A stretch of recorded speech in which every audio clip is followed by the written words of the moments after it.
mentioned, she will be chairing the meeting. Roll call, Commissioner West. Here. Commissioner Savas. Present. Commissioner Helm. Here. Chair Schrader. Here. Thank you. Gary, could you please introduce the first agenda item? Yes, thank you, Chair. First item is County Fiscal Year 24-25 Audited Financial Reports. This is an update for you on the completion of the county's audit for last fiscal year. Presenting is Elizabeth Comfort, Finance Director, with Ashley Olstein from Baker Tilly, our vendor. Because the audit committee was not properly noticed, I did invite the public members of the audit committee to attend this meeting today and allow them to ask questions. Chair, if that's okay with you. That is fine. I see at least one of them is online, and Scott Johnson is here, so we're going to move, Scott, we're going to move you into the main panelists. And if you do have a question, Scott, just raise your hand, chat hand, if you do. And Andrew will let me know if other public members attend. So with that, Elizabeth, please kick it off. Thank you. Good morning, Elizabeth Comfort, Finance Director for the county. And with me today is our lead auditor partner with Baker Tilly, Ashley Austin, who is going to present at a high level our audited financials for fiscal year 24-25. Okay, thank you, Elizabeth. Good morning, everyone. I did have a slide deck. Are you? Okay. Will it be up here? It's not. No. Oh, no, it is. Okay, great. You want to go to the next slide, please? If you just shrink it down, since it's in a PDF. Yeah, and just go page down, that'd be great. Okay. I'll go through our agenda. So agenda is just going through your service team, reintroducing those team members, going through the 4 questions and answers that we think you as commissioners would want to know about the audit process, and then a high-level discussion on our communication with those charged with governance, which was the audit committee, and we had that discussion last week. You go to the next slide. This is your service team that was responsible for servicing you as Clackamas County. I served as your engagement reviewer, so I have overall responsibility for the engagement. You'll see my personal signature at the end of your opinion. Amanda Moore is the concurring partner. She looks at the financial statements and a few things in our file, and is just responsible for doing that extra quality control review. Kevin Muller-Liley is a director. He assisted with the engagement, but also prepared the financial statements on the county's behalf this year. Harvey Wang is an engagement manager, also helped with some delegated engagement review and supervision of the staff. And Ben Talene is an IT manager and responsible for the IT portion of the engagement. If you go to the next slide. So question number 1, what does an audit of the county entail? So it's really 5 different buckets of information that we gather as part of an audit. So the first is that independent verification of accounts and balances. So we're looking at source documentation, we're pulling invoices, we're looking at bank statements, we're pulling check copies, we're asking for additional information where things don't make sense. We're verifying balances with third parties, so confirming cash and debt balances with third parties. We're doing an analytical review of things like your revenue and your expense accounts, setting an independent expectation, making sure that things meet our expectation. If they don't, we ask questions why and corroborate those differences. And then we perform substantive testing procedures, which is, again, just that verification of those balances by looking at source documentation. We also evaluate the effectiveness of internal controls. So we're looking at key controls, that if that key control was not in place, that a material error could occur in all significant transaction cycles. So cycles like your revenue, payroll, property tax revenue, disbursements, investments, treasury, those types of things. We're looking at all the significant key controls in those areas. We're testing for operational effectiveness in areas where we think the controls are operating effectively, and then reporting any control weaknesses that we identify along the way. The third area is testing compliance with federal and state laws. So as Oregon Municipal Corporation, you are required to comply with Oregon minimum audit standards, and we are required to test a variety of state laws, including your budget adoption process and procurement standards, among others. And then you receive and spend more than $750,000 of federal funding, so we also perform federal grants compliance testing under the uniform guidance. Go to the next slide. The fourth item is really that technical review of the financial statements. We did assist in preparing the financial statements this year, but we're making sure that the balances that we audited and the transactions that we verified do agree to what's being reported in the audited financial statements, making sure that those financial statements meet all the bells and whistles of GAAP, state, legal, and GFOA award requirements, since you do apply for the GFOA award certificate each year. And we also want to make sure that that supplementary information is presented accurately, so all that budget to actual information is also considered and tied out. And then finally, reporting of audit results. So we had regular check-ins and timely contact with Elizabeth and the rest of the finance staff at the county. We had an exit meeting with the audit committee that happened last week, and then we are now reporting to you as county commissioners. So are the financial statements accurate? Again, our audit procedures are performing a risk assessment, making sure that we're identifying those significant risk areas. That includes a slew of procedures, including talking to management, looking at controls for effectiveness.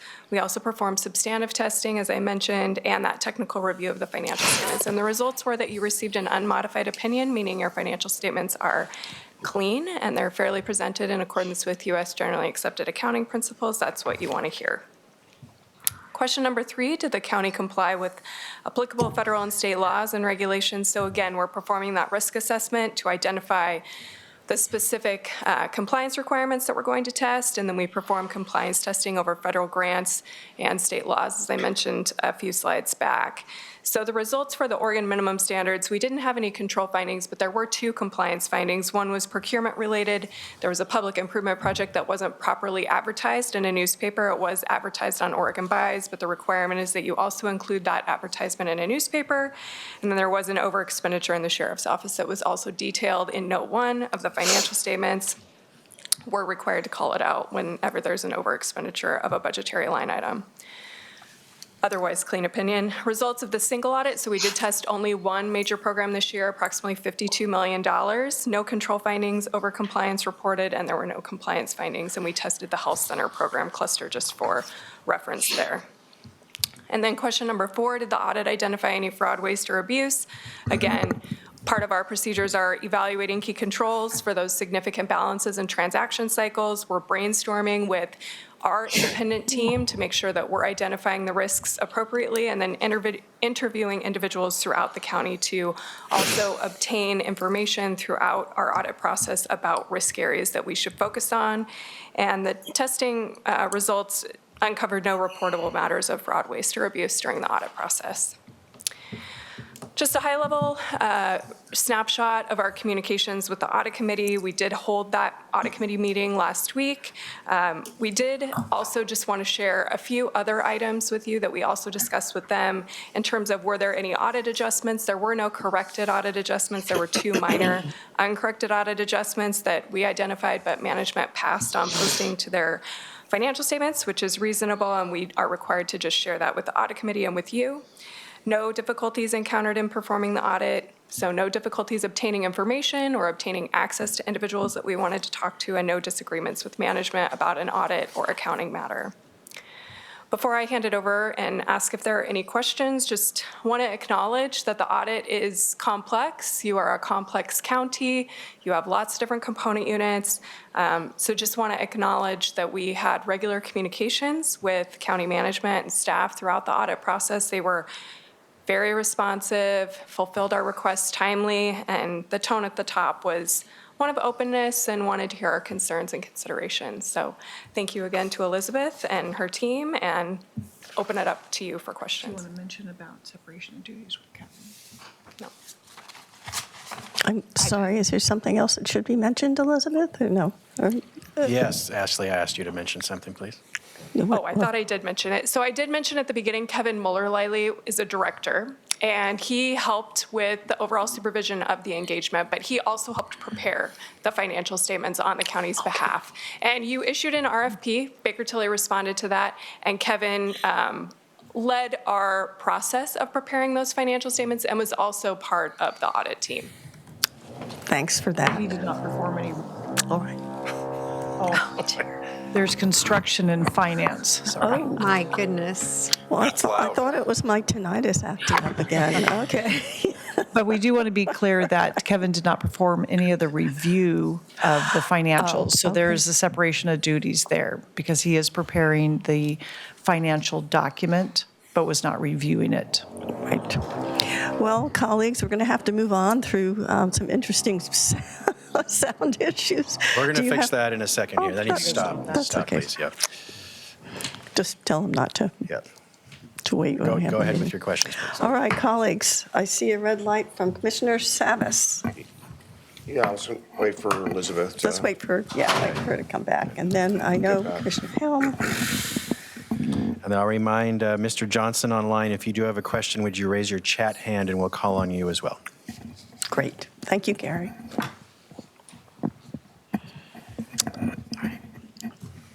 So we're just going to pause a moment, please.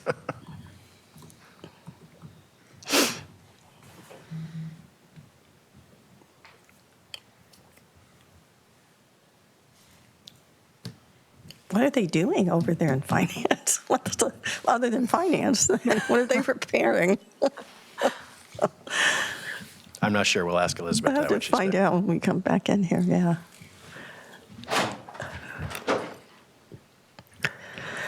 So thanks, Elizabeth, but I have to ask, what are they doing in there? Just out of- what? Yeah, it's a good question.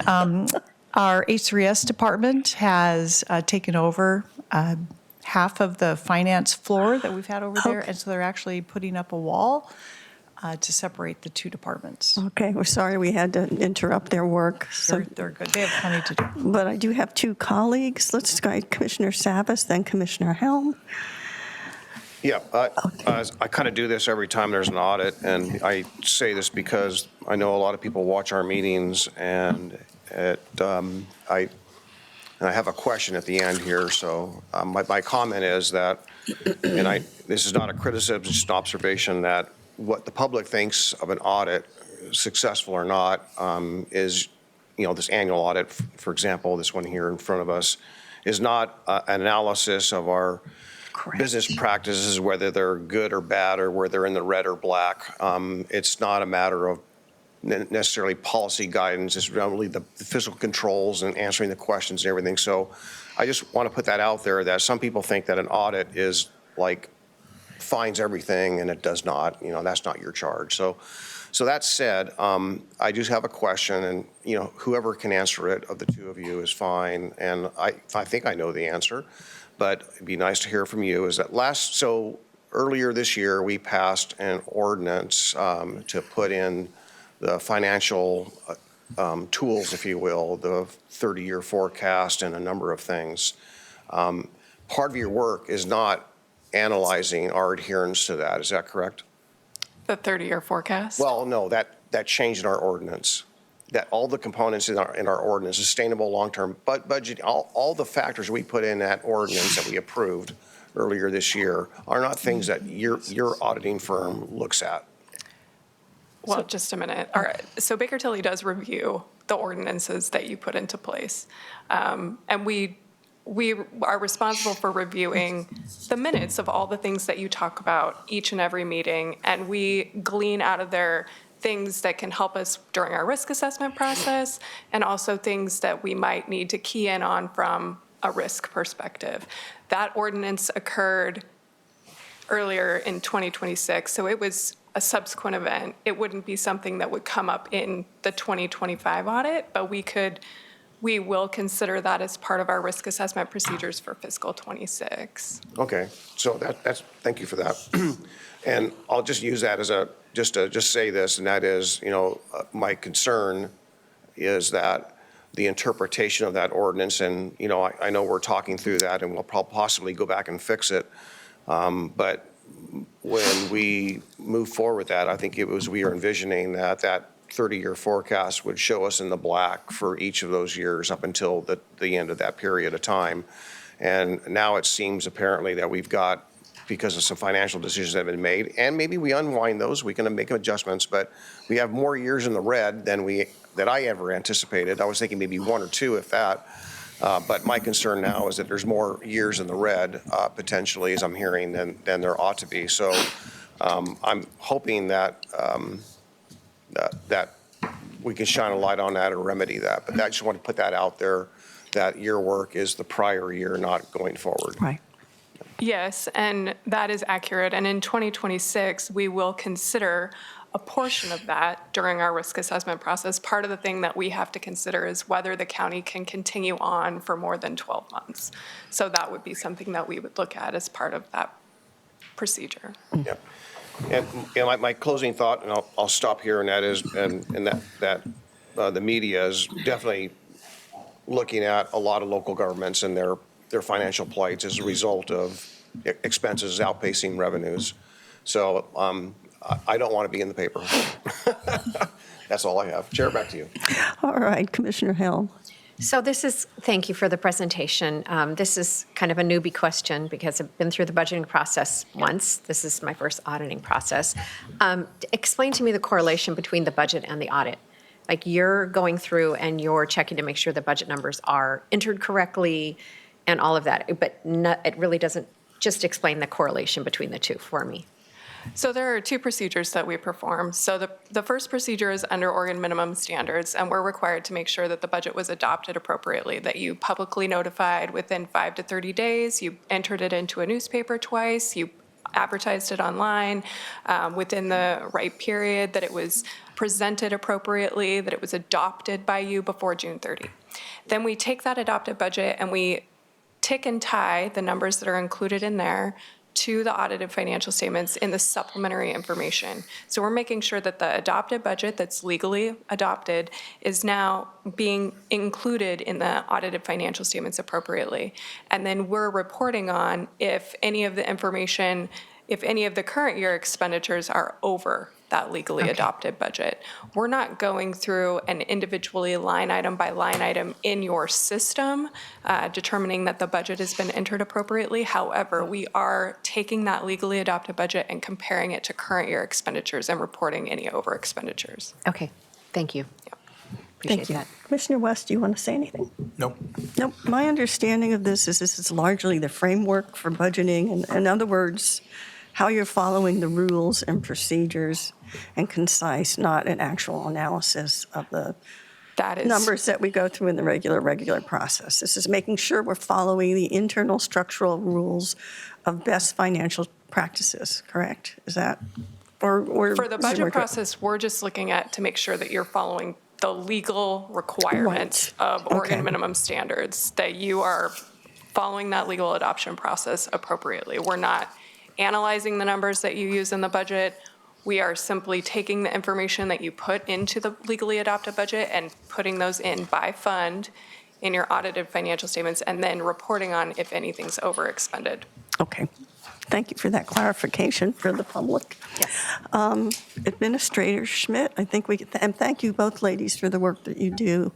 Elizabeth, I particularly enjoy working with you and your colleagues because you've kept us in the black so far, knock on wood. So thanks for coming today. And Administrator Schmidt, what is next? Very good. Thank you very much. The next item is Recovery Campus Regular Monthly Update. Cindy Becker, Project Coordinator in the County Administrator's Office, will present.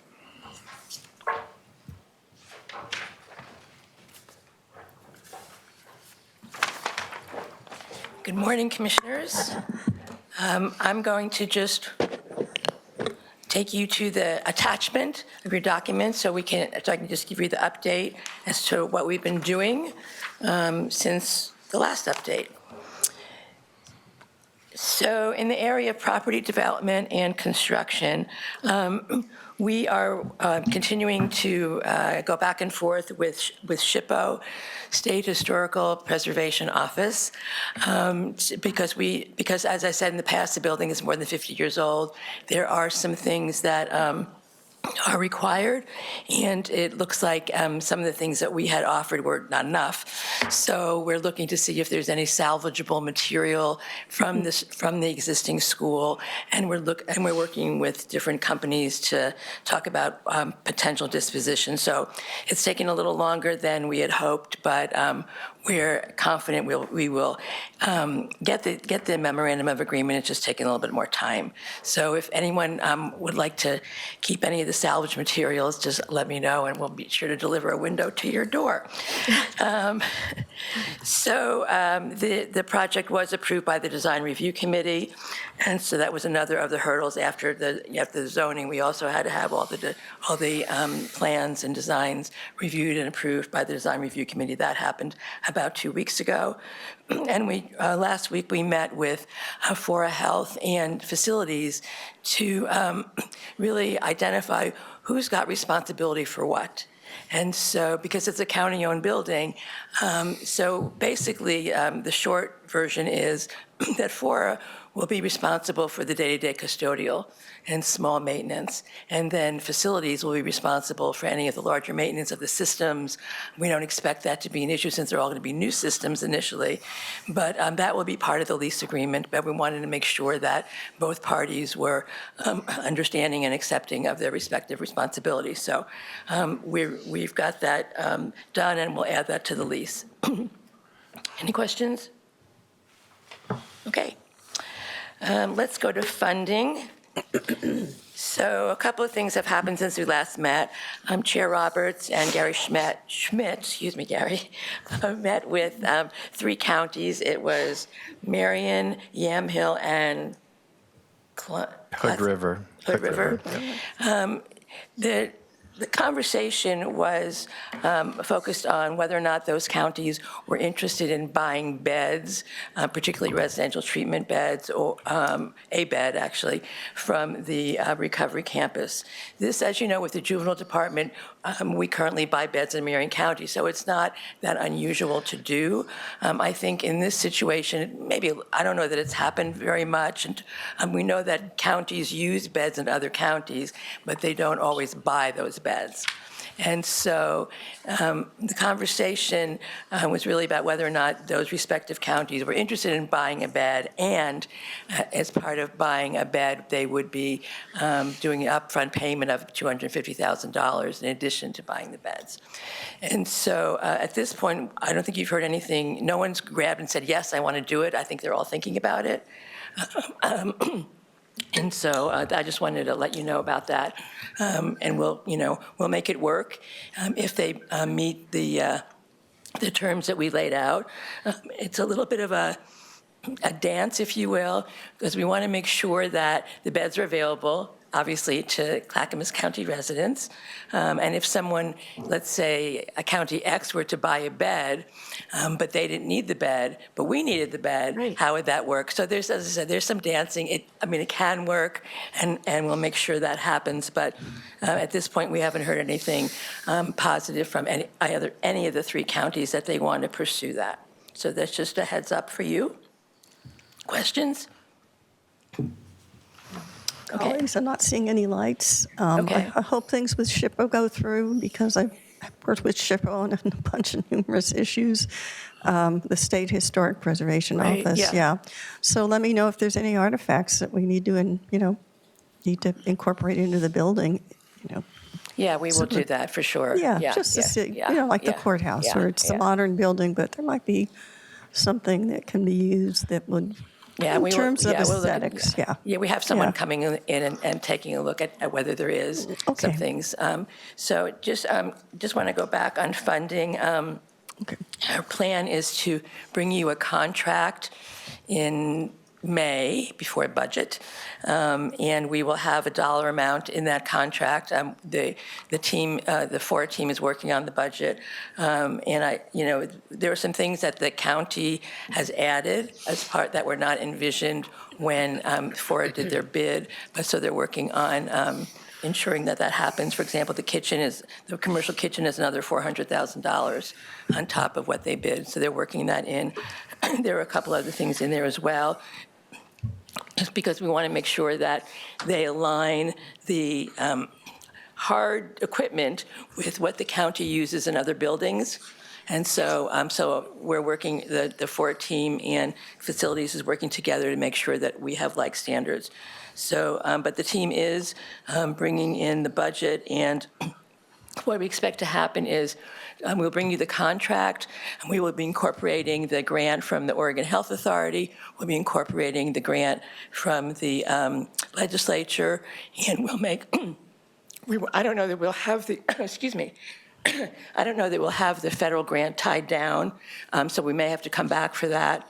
And then the contractor, Walsh Construction, is in the process of bidding out the contract. And so if there are changes to that, we may have to come back to you on a subsequent date.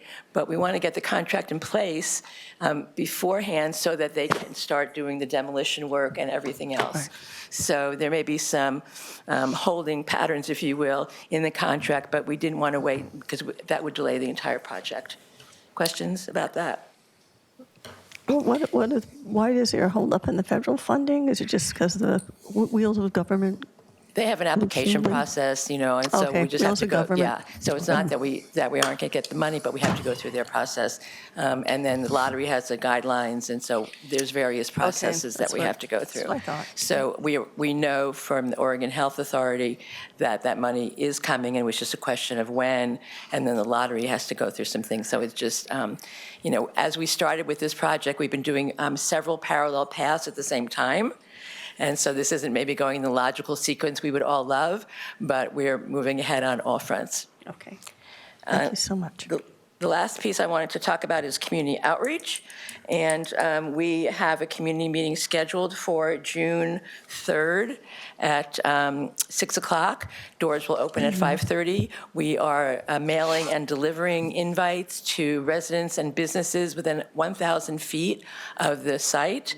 The meeting will be held at the Armenian Church across the street from the site. The building itself is not the current building is not in good shape to hold a meeting. So we've arranged to have the meeting at the Armenian Church.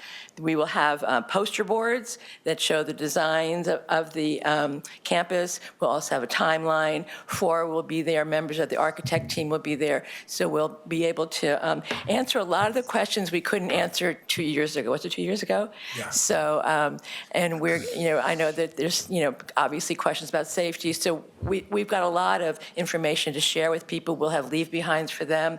And, we hope the community comes. And then the groundbreaking for the site is July 29th. That would be at 10 o'clock a.m. And more to come on that. We're currently working with various folks to make sure that we invite everybody, and then we're looking at the speakers and how we're going to do the run of show. But that's underway. Anything else? Any other comments or questions? Commissioner West. Yeah, a question regarding the collaboration with surrounding counties and beds. I've had conversations with Mayor Wilson on that issue. Is there, and I know he's coming to speak to us too about collaborations and finding ways to work together regionally. SHS and the Oversight Committee, which I represent Clackamas for, is also very much focused on looking at regional solutions. Counties, of course, want to protect their funding also and not throw it into a black hole or a money pit. We want to make sure it goes to like truly regional solutions. Were they just not, was it an issue of no, we don't need it, no, we don't see a need for it? Did we know the reasoning behind not looking to collaborate with the campus? Do we have any more details on that? So I think, and Gary may want to provide some more information, but I think that we use other counties' resources and they use Right. ours. I mean, Yeah. because we have federal money, we can't just say, we can't put a fence around Clackamas and say it's only for Clackamas residents. So that happens routinely, particularly in the metro area. I think the question is whether or not you want to pay money in advance to reserve a bed. Okay. And that's probably the difference. Okay. Maybe that's another further conversation with Mayor Wilson, specifically the city, if he's looking to find partners and when and if it makes sense. My other question is what kind of conversations are happening with Kaiser? I know that they don't have looking to do financial resources necessarily, but beyond, since it's not financial, what creative ways are they thinking? Because they came to approach me also and said, hey, Commissioner, we really do want to be a part of this. They said, we don't have a lot of funding, but maybe there's other ways we can help. Have they alluded at all to what that creative, wonderful support would be outside of financial support?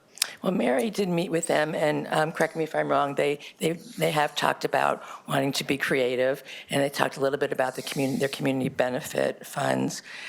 We are in the process of forming, again, parallel tracks now that we've got the construction underway.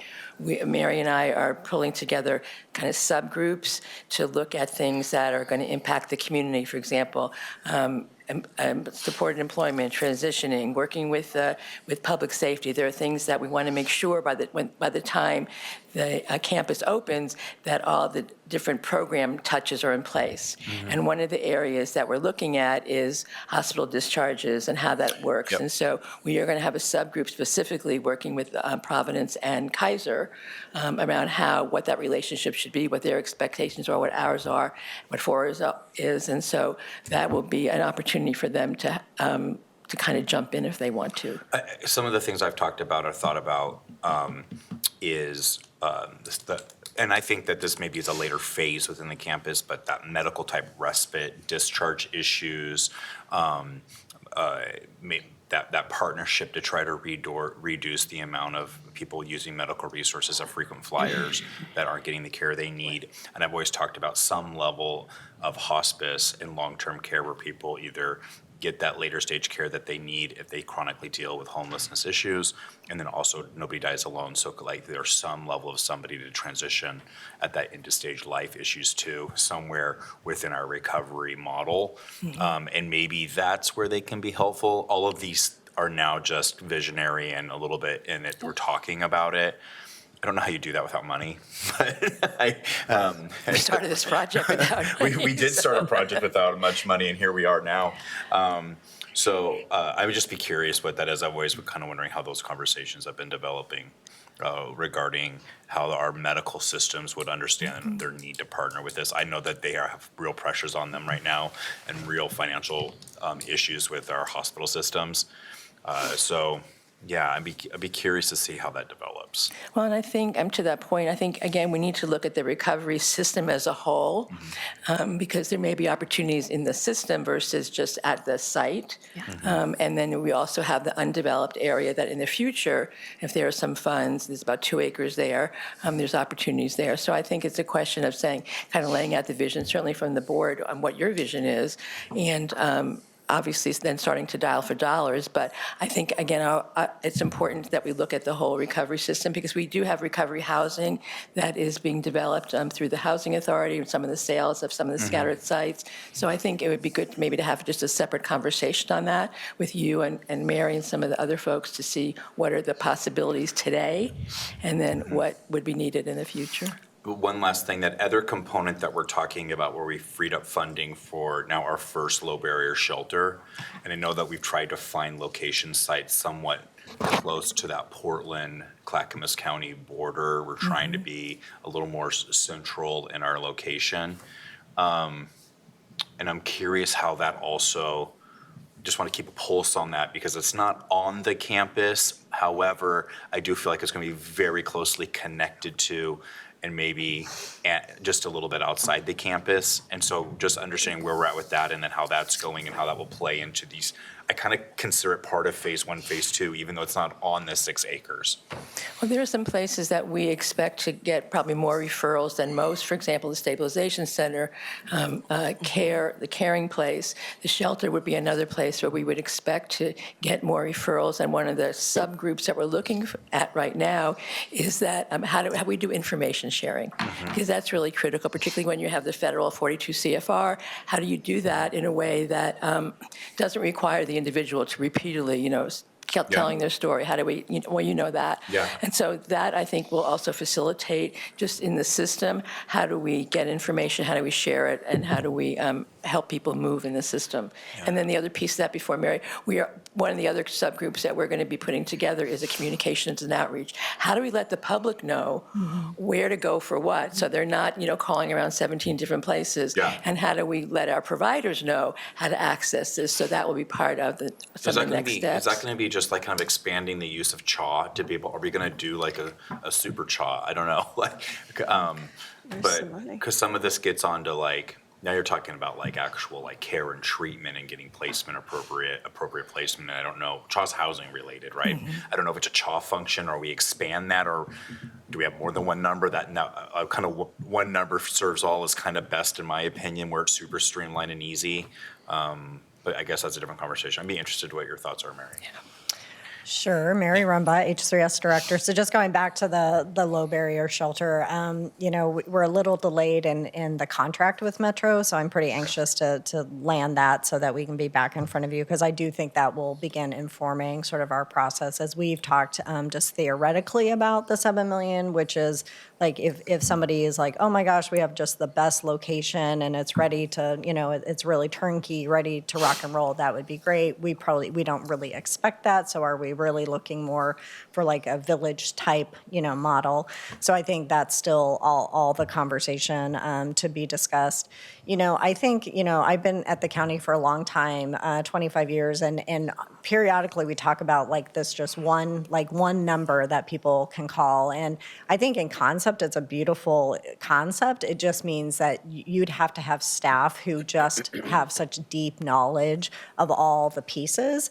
We can certainly train to all the county pieces, but there's so much that we connect to around our community-based organization. So I think it's an important question, Commissioner West. I think we need to continue to grapple. We really want people to get to the right front door the first time. And so that's why making sure that our recovery-oriented system of care, the continuum, that we have those important connections. So even if somebody starts at the caring place and we realize actually what they need is the recovery campus, that there's an easy pathway to get folks there. Mary, have we thought about the nurse navigation? Because has been so successful in augmenting that which is already working within our emergency response system, that's a great success, the nurse navigation. Have we thought about utilizing them for help placement and triage? I think certainly they are going to be a key participant in making sure that they understand the resources so they're able to actually, that's a great suggestion. And I think people do, they call different numbers for depending on what their need is. So I think we'll need to continue to really unpack that and figure out the best model for getting folks where they need to be the first time. And then any thoughts on where we're at with Kaiser and Providence? And I know they have their own real challenges in the current environment we're in, but do you have any updates on that? Kaiser, it was a really, promising conversation in the sense that they really want to connect around the community benefits. So folks who are not connected to care and or don't have coverage for care. I think Providence, frankly, has the same requirement around the community benefit. They continue to be at the table for our task group that we meet every other month. And as Cindy noted, we have these subgroups that we're going to start kicking off here soon. They'll be part of it. So they're not. I think we need to be realistic. They're not going to be ponying up a check for us, but they're a critical partner. Especially, we want to avoid folks going to their emergency rooms for withdrawal management when we can actually get them to an actual bed. So I think there will be a referral partnership for sure, and potentially a community benefit for folks who find themselves without some type of coverage. Okay, perfect. Thank you. That's all my questions. Good ones, thank you. Appreciate that. All right, Gary, what's next? All right, thank you very much. Thank you for coming. Next item is Fairgrounds Multipurpose Building Special Public Works Fund Loan and Intergovernmental Agreement Amendment. Dan Johnson, Director of Transportation and Development, will present.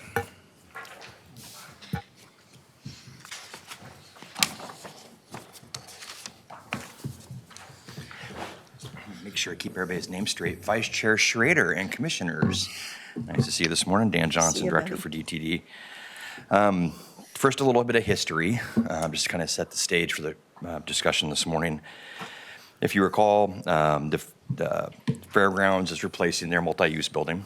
The Board of County Commissioners at one point in time assigned them funding from ARPA dollars and other funding sources to ensure everybody knew their roles and responsibilities around those finances.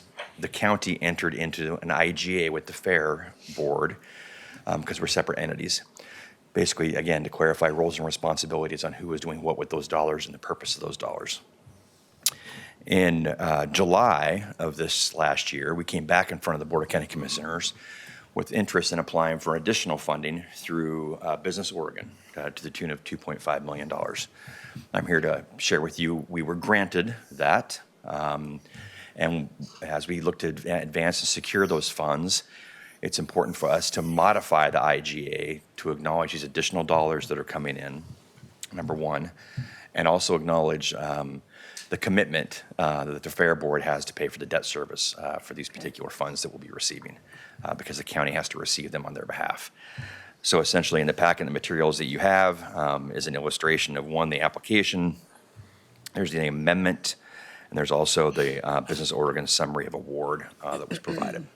And just to briefly talk about elements of the IGA, essentially the Fair Board gets authorized transient lodging tax that gets distributed out to those entities on an annual basis. Essentially what this IGA requires is that a portion of those transient lodging tax dollars that are held back are sufficient enough to cover the annual debt service for the loan itself, which is about $250,000 annually. I'd be happy to answer any questions you might have. I'm not seeing any lights, but I'm going to ask Dan. I know I was at the meeting with your colleague in the back there when they were talking about the shortfall, and this was your way of making the effort to make sure they got what they needed to finish the structure. Is that correct? It is most definitely a step in the right direction, yes. Okay. Yep. Are they going to be able to fully complete it with the funds they have now? We are working collaboratively with them right now to advance that to ensure it gets completed on time. Yep. Yeah, thank you, because I think that, they're volunteers, so they need the professional help that you folks give them to maintain this and move this forward. It was really eye-opening. I had that same epiphany when I was at the rodeo. It's like, I don't know how to put on a rodeo. I don't know how to organize this. And the same thing, they don't do these kind of construction activities on a daily basis. Not at all. We're going to bring our particular skills to this problem. We're going to get it solved. Okay. Thank you so much, Dan. Thank you so much. Okay. So we are going to work with county administration and get this added to the consent agenda. Oh, I'm sorry. Oh, No, keep going, but you have two more lights, so finish. we're going to get this saying. topic added to the consent agenda if the board doesn't have any additional questions. So with that, I'll continue to answer questions. All right, let's see. How about now I first start with Commissioner West and then move on to Salas. I go back and forth between the two of you. Commissioner West. Yeah, I just remember getting kind of frantic lobbying from the Fair Board. Oh, yeah. I I was there at the meeting. Yeah. And and you've stepped in and kind of, it sounds like stabilized things to get the project done and to get things on track. You feel like we're on track. And the concerns are alleviated and we're moving forward to complete the project. That is the intent. There's still a discussion going on about roles and responsibilities. We're ensuring one of the things that was somewhat of a disconnect was kind of the role and responsibility of, for example, construction management. Exactly. The board at the time really desired for that project to be under contract through the Fair Board, not through the county. And so we've taken more of an active role in that, and we're working more collaboratively with them to make sure. Stephen Bloomer, I'm not sure if you know him from facilities, does a lot of capital construction. We've done a lot of capital construction with him for our transportation maintenance building, is taking a more active role in kind of reviewing change orders and things like that to ensure they're reasoned and adequate and necessary. And then there have been some cost escalations. You all know the market that we live in right now. Yeah. I mean, gas at $5 a gallon right now. And so we're dealing with some of those issues right now. But again, this money is vital in getting us to that end result to get this thing completed and open. I know it's not easy to always get a project done, especially in Oregon.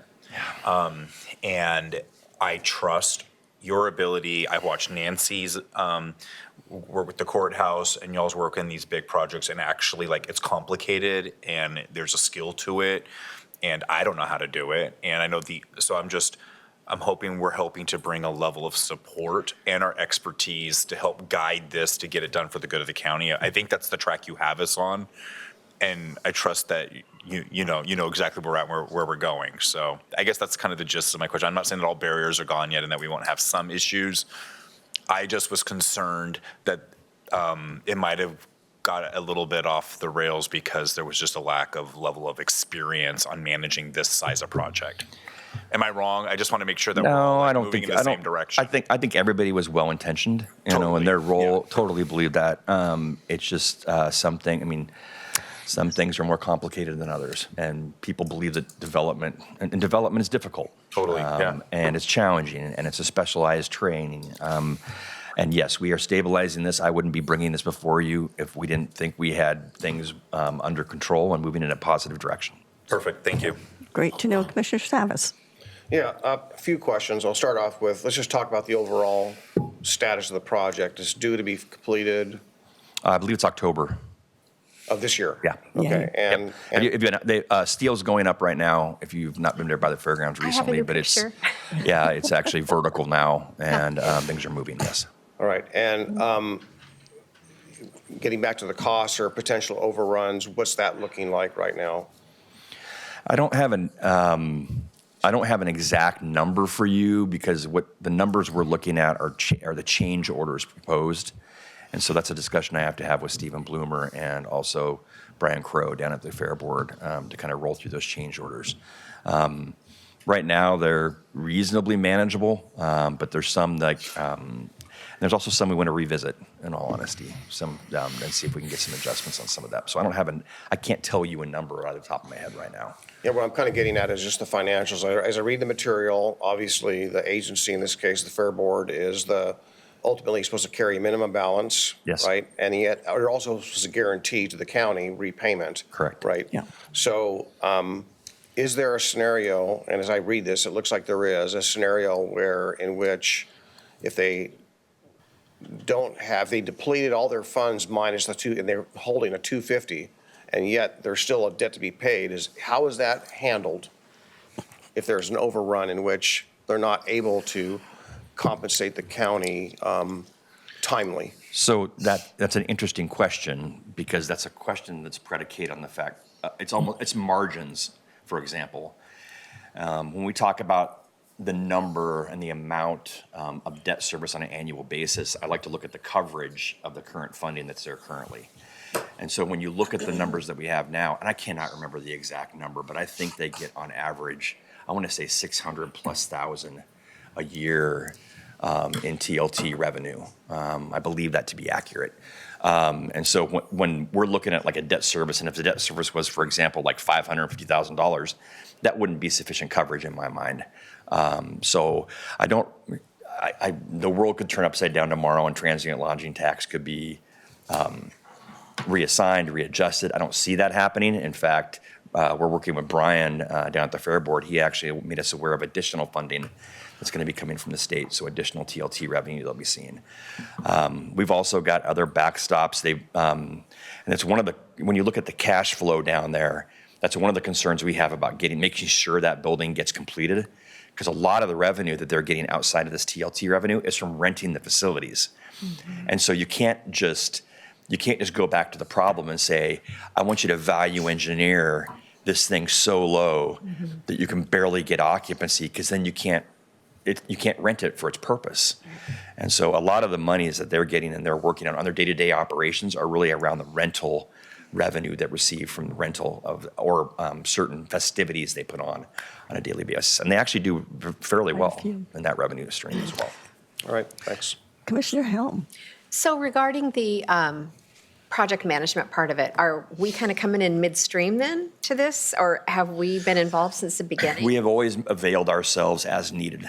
but we're taking a more kind of assertive role in the desire we want to look at all the change orders that are coming through. Okay, because change orders can make an entire project go underwater Exactly. so quickly. And some are, and some aren't necessarily, I want to make sure this discussion isn't around fault, because that Right, isn't it. But it's around the I just- market, it's around the, these may be issues with things that were left out of design plans, and so it isn't necessarily our issue to cover those. It may be the architect or the other contractor to cover those things. But it's the knowledge about looking at those change orders to be able to kind of determine, okay, where, one, does it need to happen? And then two, where are we at in regards to whose dime is this change order on, et cetera. Yeah. So, and Stephen's got a lot of familiarity with that. And I've heard contractors say under their breath, we make all of our money on change orders. That's where they make their margins. So it's like, yeah, it worries me just a little bit, but I'm glad that we have a second set of eyes on it. And I think that's really important, especially for a project this big. And it is the county's, not the county's, it is the county's. It's our asset in the end. It is our asset, yeah. Yep. Well, it's interesting, and if I can make one comment just with this too, that yes, it's our asset, but the Fair Board tends to want to be pretty autonomous. And I think in this case, as you said, there's this kind of a project is more complex. And I think that I'm not saying it's bad, but I'm glad the county is now involved with the level of expertise you have and pulling a development forward, because they actively came to speak to us, Diana, you knew that, in order to help them. So I hope that relationship understands, like I said, we own the whole fairground. Like I said, it's our responsibility to. And I do not believe this is the last discussion you're going to have regarding funding out there. So there will be additional ones. We're having talks right now, but that's to come in the future. One more question. Yep. Commissioner West? Is it on time? Because I mean, it feels like it's been going on a long time, and then we have the big event at the fair coming up in August. Yeah, but it won't be done by August quite by then. There's been some delays. Okay. Some of those delays are outside of their control. Okay. And so I think they were very hopeful to have it open for the fair this coming summer. And that's not happening. And that's not going to happen. That's No. unfortunate. It's Because that's lost revenue. It's a bummer. Yeah. And it's, but it is, well, all you can do is, dive into the numbers and dive into the project and you get done as quickly as possible. And they're getting a whole bunch of rodeo upgrades too, but that's separate from us, right? That is separate. They've got a tourism grant for some That's right. updates to the bleachers that are out Yep. there. They're still, that is another project that's got hit with inflationary impacts Yeah. for the project. So we are working with them as well. Okay, thank you. And I say we is ourselves, finance, et cetera. We're all working hand in hand with them. They definitely need the county support, and hopefully the rodeo board's getting along with the fair board at this point. That hasn't always been the case. I don't even know. I'm sorry, I've been here too long.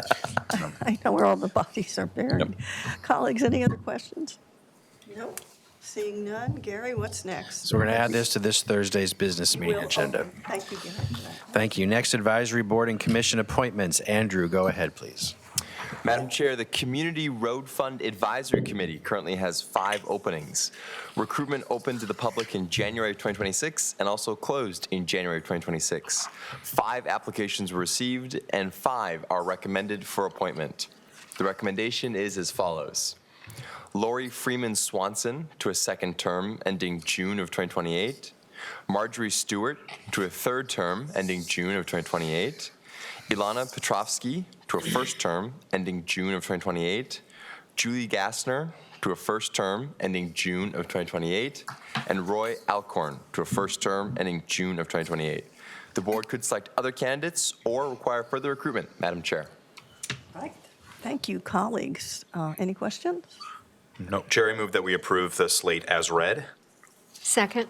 Okay, so Commissioner West has made the motion, and Commissioner Helm has seconded. Clerk, will you please call the poll? Commissioner Savas. Aye. Commissioner West. Aye. Commissioner Helm. Aye. Madam Chair. Aye. Motion passes 4-0, Madam Chair. Thank you so much. All right. Let's see, but Gary, I think we give you the board business meeting agenda review next. Yes, thank you. Review of your board business meeting agenda for this Thursday, April 30th, 2026 at 10 a.m. You will have public communication, a presentation proclaiming April as Child Abuse Prevention Month, consent agenda for the Board of County Commissioners and for Water Environment Services. If you have any questions on these items, would you please let me know, and I will answer them for you, or have staff in the room to answer them for you on Thursday. The final item today is Commissioner Communications, and you do have a lunch event coming up here shortly. And we have a hard stop at 11:15, but we do have some time. So colleagues, is your wish just to do some communication and keep it so we know that Commissioner Helm is going to be speaking at the Clackamas County Business Alliance. So Commissioner Savas. Yeah, I don't have, I think I can hold my comments till Thursday. Okay.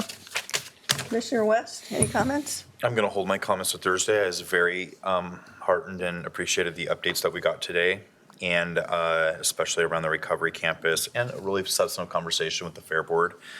So good job to our staff for bringing that professional work and expertise to those critical projects. And the rest of the stuff I have to say, I will just save till Thursday. Thank you, Madam Vice Chair. Well, thank you. And I'm going to keep it brief, too. I just want to make one comment. What a privilege it is to sit up here with these colleagues. I sincerely hope that they are successful in being back on this dais in the near future, because I have found them to be honorable, decent, fun colleagues to work with who put their noses to the grindstone and get the work done. Commissioner Savas is our guru on finance and transportation. Commissioner Helm, finance, economic development. And we have our healthcare guy here who has really fundamentally helped us pull together a whole recovery center that will be a model for the rest of the region. So thank you, colleagues, for letting me say nice things about you. I care about all three of you, and I'm keeping my fingers crossed. So it looks as if Commissioner Helm hasn't had her chance yet. Commissioner Helm. Yes. Thank you. Well, Commissioner Savas passed, but I will just say, we visited Allied Technologies yesterday. We had a great site visit down in Wilsonville. She just left, but I wanted to thank Laura Edmonds for setting that up, and to both Thomas and Don for giving us the tour yesterday. Fascinating facility. Yeah, it was very, well, we saw the video, right? A couple months ago, last month or a month. Yeah, so it was, seeing it all in person just gives you a whole new perspective. And we want to keep places like this in mind for potential growth in our county. And, we asked them what their needs were. And I think we have an idea of what we need to do as commissioners and stuff to help them. So anyway, I just wanted to thank Laura for setting that up for us. Yeah, she's fantastic. Yes. Let's give a shout out to Laura, too, for all the good work she does for economic development. Okay. All right, Gary, there's nothing else? So Nothing till this afternoon. I believe we can adjourn, and thank you, Commissioner Savas, for taking over this afternoon, as I have another commitment I have to be at. Right.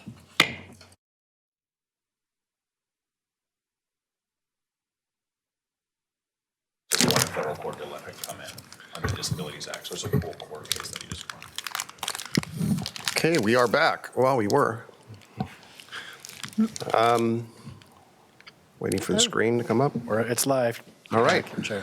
Gary, we now reconvene the Board of County Commissioners. Gary? Thank you. So Chair Roberts is out of the office today. Vice Chair Schrader is out of the office this afternoon. Per your board rules, the next commissioner in order of seniority becomes the chair. That is Commissioner Savas will chair the afternoon sessions. There is a quorum present. Roll call. Commissioner West. Here. Commissioner Helm. Here. Chair Savas. Present. All right, your first policy session today is 2026 State Legislative Session Summary. Presenting is Tonya Holowetsky, Director of Public and Government Affairs, and Trent Wilson, Government Affairs Manager. Go ahead, please. Thank you. Thank you, Gary. Good afternoon, Commissioners. I am Tonya Holowetsky, Director of Public and Government Affairs, and with me is Trent Wilson, Government Affairs Manager. We're here to provide an informational update on the 2026 state legislative session that recently adjourned. And we entered this short session with two main priorities. One, to request funding for the Recovery Campus, and two, to protect the county's budget from budget reductions. We were successful on both counts. First, I'd like to thank you, Commissioners, for your support, your input, and efforts to help us deliver another successful short session. And as you review especially the executive summary of PGA's report, you'll see a more than 70% success rate on topics and bills that our lobby team engaged and tracked related to county services. Our longstanding success happens because of the incredible partnerships we build and maintain with all the county departments. And together we tracked for this session nearly 200 bills to make sure that the county's agenda could be achieved. So I want to say thank you to every director and all the county staff who helped us accomplish these goals. I also want to thank Northwest Public Affairs, who supports us in Salem. And finally, I want to thank Trent, Jamie Lorenzini, and Donna Hockey, who make up PGA's Government Affairs team. So with that, I'm going to pass it over to Trent, who will cover a few details of our report, and then we'll leave plenty of time for any questions you may have. Thank you, Tona. Hello, good afternoon, Commissioners. I feel really close to this.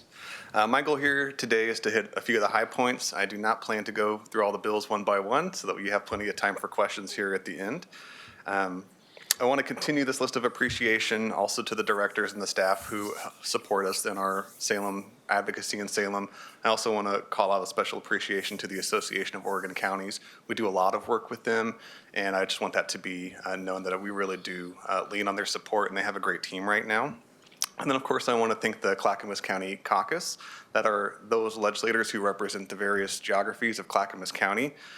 They are a great team. I really do appreciate them. They take our calls, they take our meetings, and they reach out to the county when they have questions about bills that they are encountering in committee or with their colleagues or that they're voting for on the floor.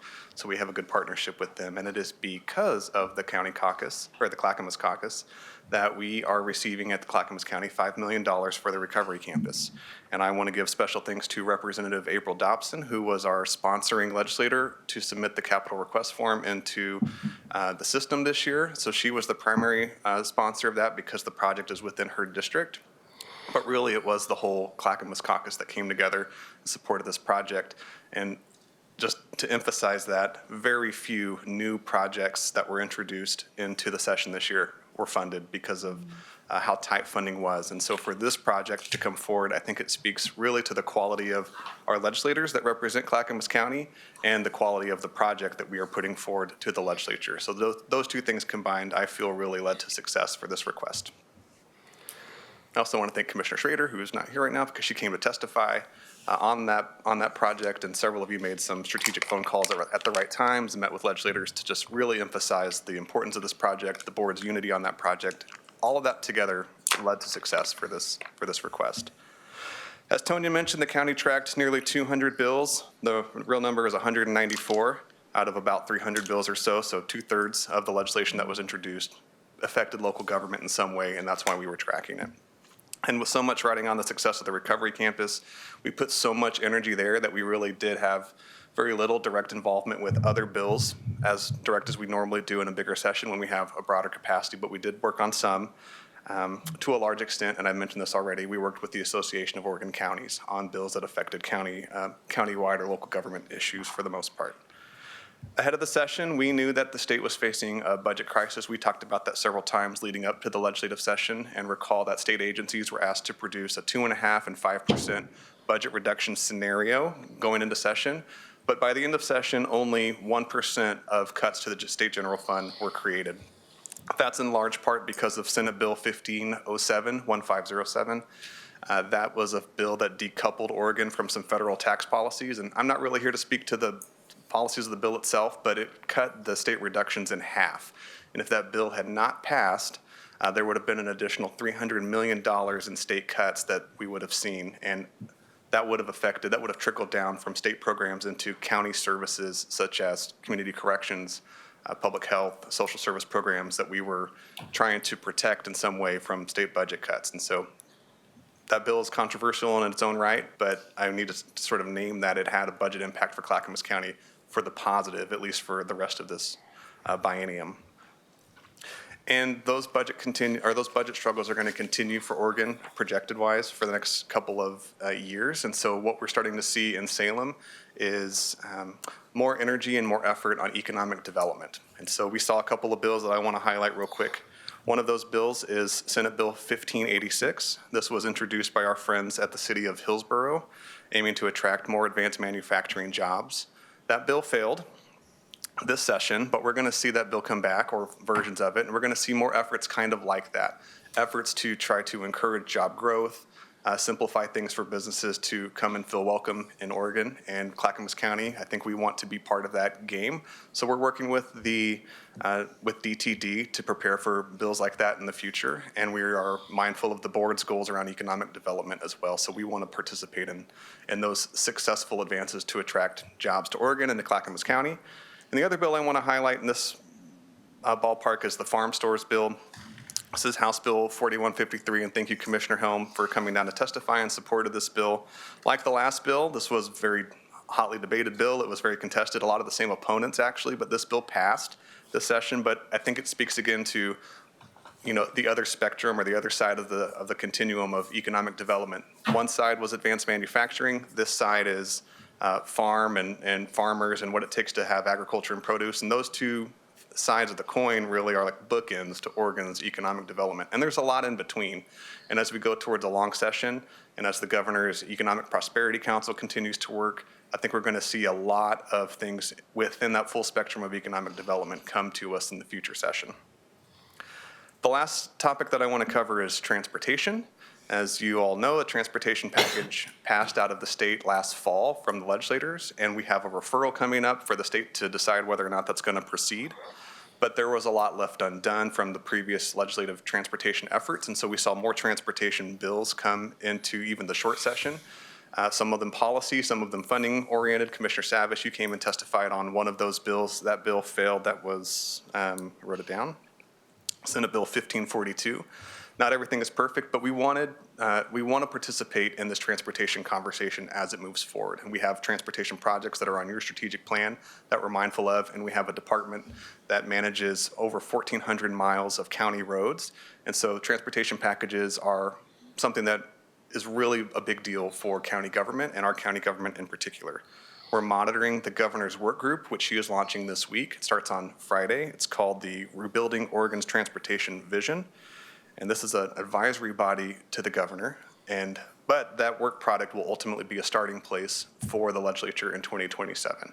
So we're going to watch that and see what comes from it, and then of course we'll be doing our own work here internally at the county to prepare for 2027. That is really all that I have to share at a high level. I want to conclude by saying thank you for the agenda. That is our North Star during the legislative session, and the work that you put into that gives us clear guidance during session to be successful in the way that we were this year. So thank you very much for that, and happy to take any questions. Commissioner West.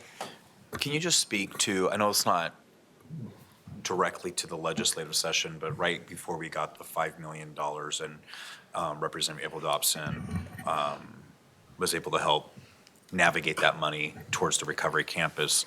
There was a large lift with the governor's office during the long session and beyond the long session to have them participate with $10 million also. But that was kind of in between and extended. I don't know if you could speak to that. I feel like it kind of ties into that, a part of the bigger story of the $5 million. Absolutely, and it's bigger even than that. Collectively, external funding from state and federal resources is $17.5 million to the recovery campus. It's a huge success, including a lot of our departments working together, our advocacy teams, and our delegation, state, federal, even the governor's office. So you're correct. Last session, there were some efforts to fund behavioral health beds, addiction recovery beds in the state. And I don't remember the bill, but there was a bill that we were pursuing that we thought we would be a part of because of our project. It has those types of beds. But the state is being challenged right now because of the state hospital and needing to have more secure residential treatment facilities in Oregon. Our project is not secure residential treatment facilities, and so the funding that passed last session, our project was not eligible for those funds. However, there had been a lot of conversations to lead us to believe that we would have been. And so it put us in a spot for our fundraising goals at an advocacy level in the middle of last year. And so there were some opportunity conversations that some of our commissioners were able to have with the governor to highlight that gap and need for our project, and it turned into some good work that we were able to do with the governor's office and with OHA to find some funds that had been dedicated elsewhere, it had been unused. In January, the governor advanced an extension of her housing emergency declaration that included $10 million for this project, because y'all have declared here in Clackamas County that our project is tied to recovery, which is tied to not just recovery from addictions, but recovery from homelessness. And so there's a nexus there where the governor agrees and saw that there's an opportunity to invest in your project, our project here in Clackamas County. So that's $10 million from the governor, capped onto that with $5 million from the state legislature, and of course a call out to our 2 federal congressional senators who gave us $2.5 million through federal earmarks or congressionally directed spending. Thank you. Huge win. Commissioner Helm. Thank you. Thank you for the presentation, Trent, and thank you for your good work, both of you, at the state level, and for advocating for us. We just came from a housing forum, yet another housing forum, because they seem to be all the time. But really, really good. I won't say that it was positive, but it was just a lot of information. But one thing that I came away with, which is that each session, be it short or long at the state, is there's more and more housing laws in place, and we just need to stop, because there's just layers and layers, and I know the legislators are trying to help, but what they're doing is slowing the process, because every jurisdiction from, county down to city level, we have to stop and change our codes and look and see if it's going to fit and all these things, and it's not helping the process, it's actually slowing it down. So if any of our wonderful legislators are out there listening, please just let us take a pause on any new laws. Trying to help, we understand they're trying to help, but they're really just kind of slowing the process down. So. Yeah, we heard that along with acknowledgement from the group that our staff, all staff of cities and counties can't keep up with all the changes being made. So they're constantly updating the code. And it's hard really to interpret it if you don't really have it all done. So yeah, I would agree with that concern. Definitely. What I wanted to say was similar to this, and that is, 15 years ago when I got on the commission, I was told by then State Representative Brian Clem, Commissioner, we don't do land use here at state legislature. That's off limits. That we just don't do that. Well, it's a new day, isn't it? Yes. Quite a new day. Well, I do appreciate all your work. I'd say that, when legislature is in session, we always worry about things going sideways or some of the bills we have concerns about. That's not going to change. We'll continue to have that. You guys go through a lot, so we appreciate your good work and your presence there in Salem. And we'll just hold on tight till January of this coming year, of 2027. Thank you. Thank you. Thank you. Okay, Gary. What is next? Thank you, Chair. Next session is Industrial Lands Update and Comprehensive Economic, Development Strategy Study. Presenting is Dan Johnson, Director of Transportation and Development, and Laura Edmonds, Economic Development Manager.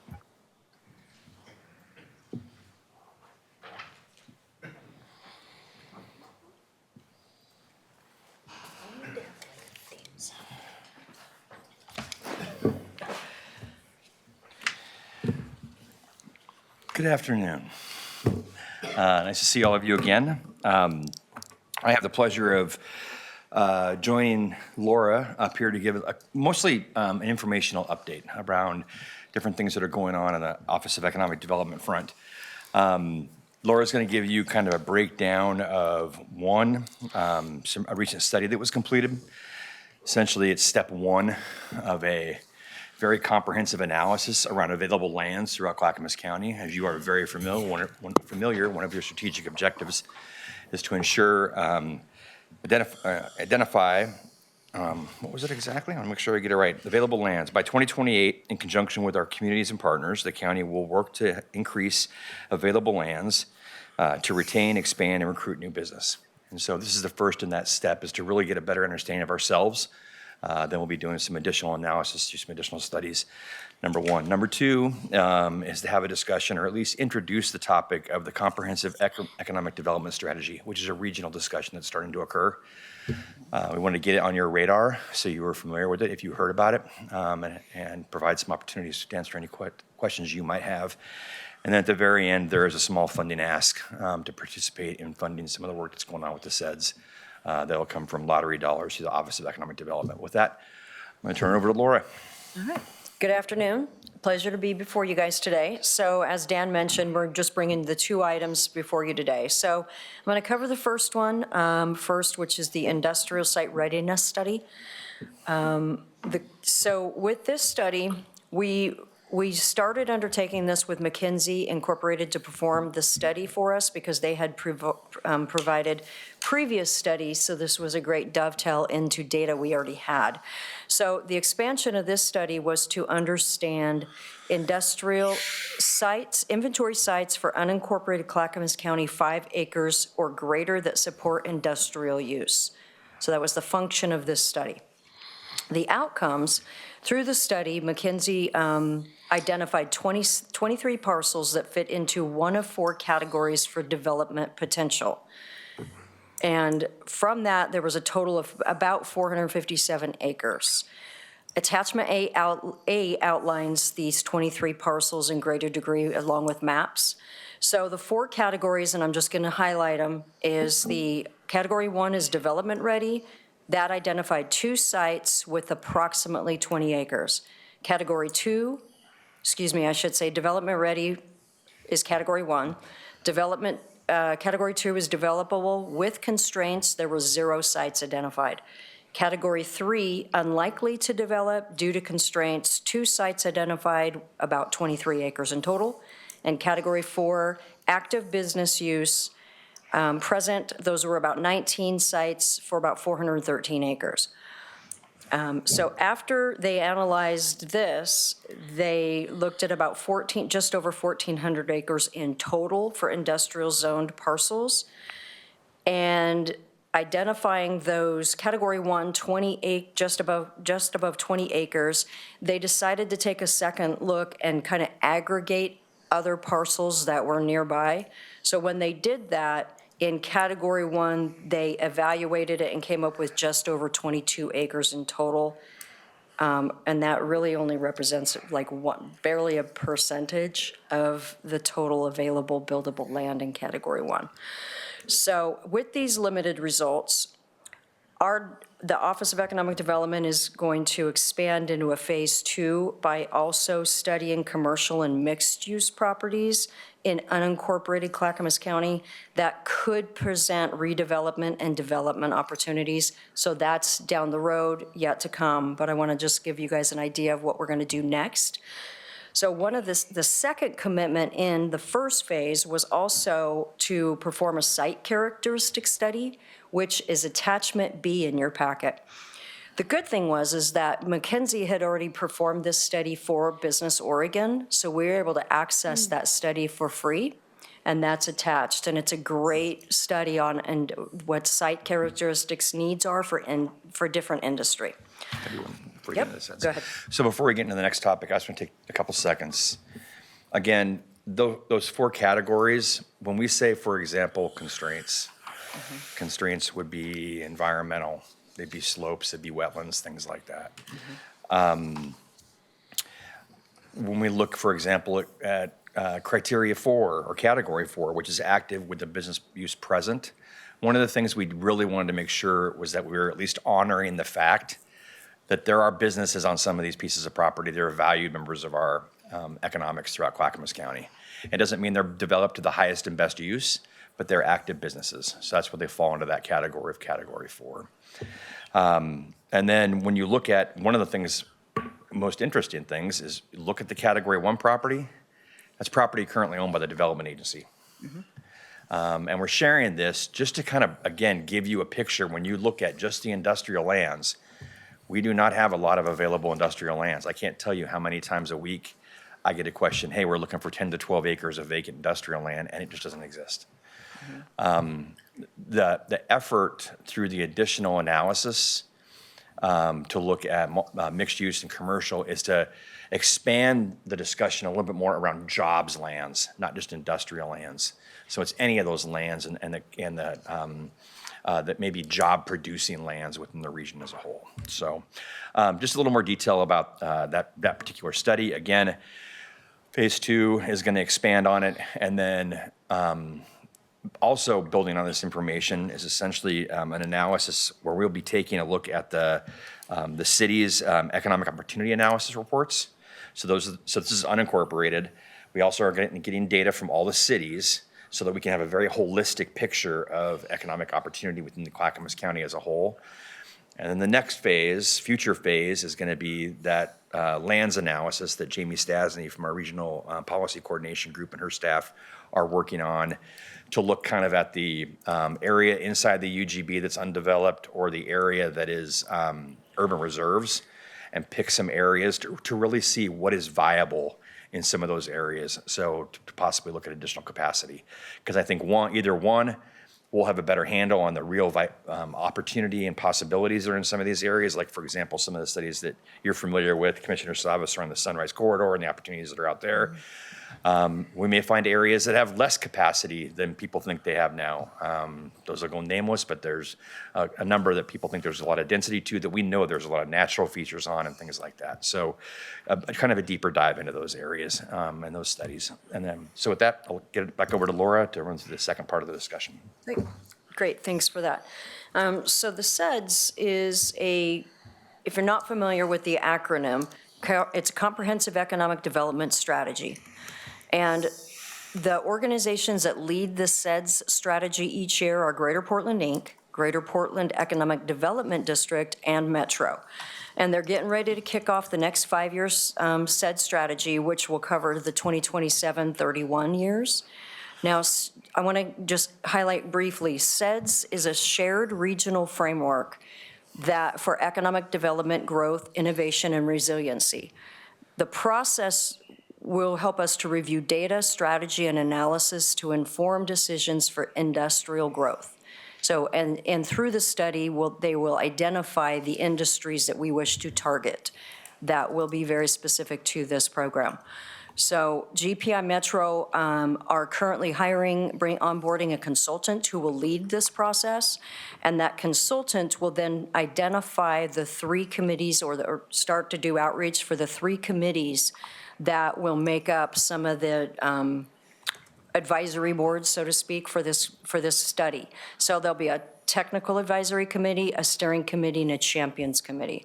So once that is further defined, and they identify the desirable representatives for these committees, then staff will come back and ask you, the commissioners, if you wish to serve on one person on a committee, and if there will be a commissioner to serve as an alternate. So our desire is to actually have a county representative in each one of these studies so that it can be staff, one of you, and that way make sure we have a great presence for Clackamas County throughout these discussions. So today, the SEDS funding ask is, we're asking you to consider $5,000 contribution to help offset the consulting costs. Generally, GPI, Greater Portland, Inc., would get federal funding through an EDA grant, which is through the Federal Economic Development Administration. Generally, they get that, and that covers the cost for the SEDS and the management of the Greater Portland Economic Development District Board staffing requirements. But that is backlogged, and the funding has not been sent out yet. So right now, through the generosity of a number of partners, people are contributing to at least get the SEDS started. Because there is a submission deadline by December 31st of 26, by the EDA, and if we don't meet the deadline for the SEDS strategy, we are not going to be able to apply for any EDA grants for the region. So critical that they meet these deadlines, but the money is not, it's not a de facto on this, it's an ask. Yeah, so And it's a the recommend- funding is comparable to other funding being provided by other regional entities to support the effort, to ensure the availability and possibility of securing additional federal funds. And that, too, I want to reiterate, there's no general funds to be used. Those would come from lottery funds that are already allocated for such things. So we'd started a conversation to kind of come in front of the board and see which or any of you may have interest in kind of participating in this discussion. We kind of put a pause on it just to get a better handle about where best to plug in your expertise and your abilities and your interests at what level. We'd originally thought it was going to be at the Champions Committee level. We're not sure that's the case now, but we want to kind of sit back, get that consultant hired, figure out where best to place not only the talents that you're going to bring to the discussion, but also the talents of our staff. So that's about all we have. We'd be happy to answer any questions for you. Commissioner Helm. So I'm looking at some of these addresses on here. Infrastructure is not there, right? I mean, there's Not at all those, No, no. not at any of them, right? No. They're islands, Yeah. basically. Oh, on the available lands portion? Yeah. Yes, correct. Yeah, okay. Yep. And some of those are, they're rural industrial. rural, yeah. Yeah, they aren't all urban industrial zones. They have a rural component as well. So some are, again, you'll look out, they're very rural in nature. They don't have sanitary sewer. That isn't really a possibility. But again, our rural industrial zones are industrial, and they do allow some opportunity for a development. But again, a lot of those rural properties are the ones that you're seeing that are fitting kind of in that tier 4 because they've already got businesses on them to some extent. Right, Yep. okay. And I think I've asked you this before, but do we allow septic on those then, if they're on the rural areas and? If we allow, the use is dictated by the zone that's placed there. If it's a use that falls within the allowed zone, they have the ability to apply for a septic system through our septic program. We do run commercial operations through our septic as well. We are licensed to the state of Oregon to approve systems of that nature out in those areas, if they qualify, if the land's available. Okay, thank you. So clarification, as I read this, I see the $5,000 ask, as we just discussed, but upwards in the packet, under financial implications, it says, what is the cost? And it says $38,000 ISRS study, and then below that is a $5,000 SED study. So is that a conflict, or is that, tell me about the ISRS study. Industrial Site Readiness Study, that's the McKinsey study that's for the unincorporated industrial land, Of 5 which acres. we're doing So now. that The was, contract that cost. contract cost was $38,000. Okay. So this is 5,000 additional? Yes. Separate, not to McKinsey, it's separate funding to Okay. GPI, Greater Portland Inc. All right, thanks for that clarification. So, commissioners, is you all ready to move on this? Commissioner West? Yeah. Okay. Chair, I move to approve $5,000 in lottery funds for the development of the Comprehensive Economic Development Strategy Study. I will second. Okay, been moved and seconded, moved by Commissioner Helm and seconded by Commissioner West. Any other questions? Clerk? Commissioner West. Aye. Commissioner Helm. Aye. Mr. Chair. Aye. Motion passes 3-0, Mr. Chair. Okay, great. Thank you so much. We'll update you once more information comes to light, and we'll go from there. Thank you for the small amount of money, too. That was nice that it was like $5,000. Thank you so much. Thank you. Thanks. All right, that concludes that. We're moving right along. Gary, is everyone here in place for the next one? They are, yes. Your final policy session today is Syringe Exchange Safety Barrier Ordinance Research. Presenting is the team from Health, Housing, Human Services and County Counsel's Office. Mary Rumbaugh, Director of Health, Housing, Human Services. Andrew Naylor, Assistant County Counsel. Go ahead, please. Good afternoon, Chair Savis and Commissioners. It's great. Is this going to hurt? No, I promise. Yeah, she started out kind of, I will restate. My name is Mary Rumbaugh, and I am the Health, Housing, and Human Services Director, and I am joined today by Andrew Naylor in County Council, as well as some of our public health staff, Kim LaCroix, our Public Health Director, who will be able to answer any questions about current programming, any technical questions, as well as our evidence-based public health practice. But I'm going to kick it off by presenting information on syringe service programs in Clackamas County and outlining policy options for your consideration. So to start with some context, Clackamas County remains committed to two important and complementary priorities: maintaining safe communities and preventing the spread of infectious diseases. So syringe service programs, or as they're called, SSPs, are a well-established public health intervention that reduces transmission of HIV and hepatitis and serves as critical entry points to substance use treatment, wound care, overdose prevention, and other services. Under Oregon law, local public health authorities and community partners are authorized to operate SSPs, including through mobile or outreach-based models designed to reach underserved populations. Currently, we are not aware of any mobile or temporary SSPs operating within unincorporated or incorporated Clackamas County. Clackamas County does contract with Outside In to provide syringe services at 2 fixed locations within the county: Clackamas Service Center, which is an unincorporated, and the Father's Heart here in Oregon City and incorporated. In February 2026, the board requested staff return with options to advance community safety approaches similar to Senate Bill 1573, which was introduced during the 2026 legislative session but did not pass. Senate Bill 1573 would have prohibited an SSP from operating a mobile or temporary location within 2,000 feet of a school or licensed child care facility, and included provisions allowing civil lawsuits or damages against SSPs. H3S, Public Health, County Council, PGA, and DTD identified 3 primary policy options for board consideration. First, the board could adopt a local ordinance establishing restrictions on mobile or temporary syringe service program locations.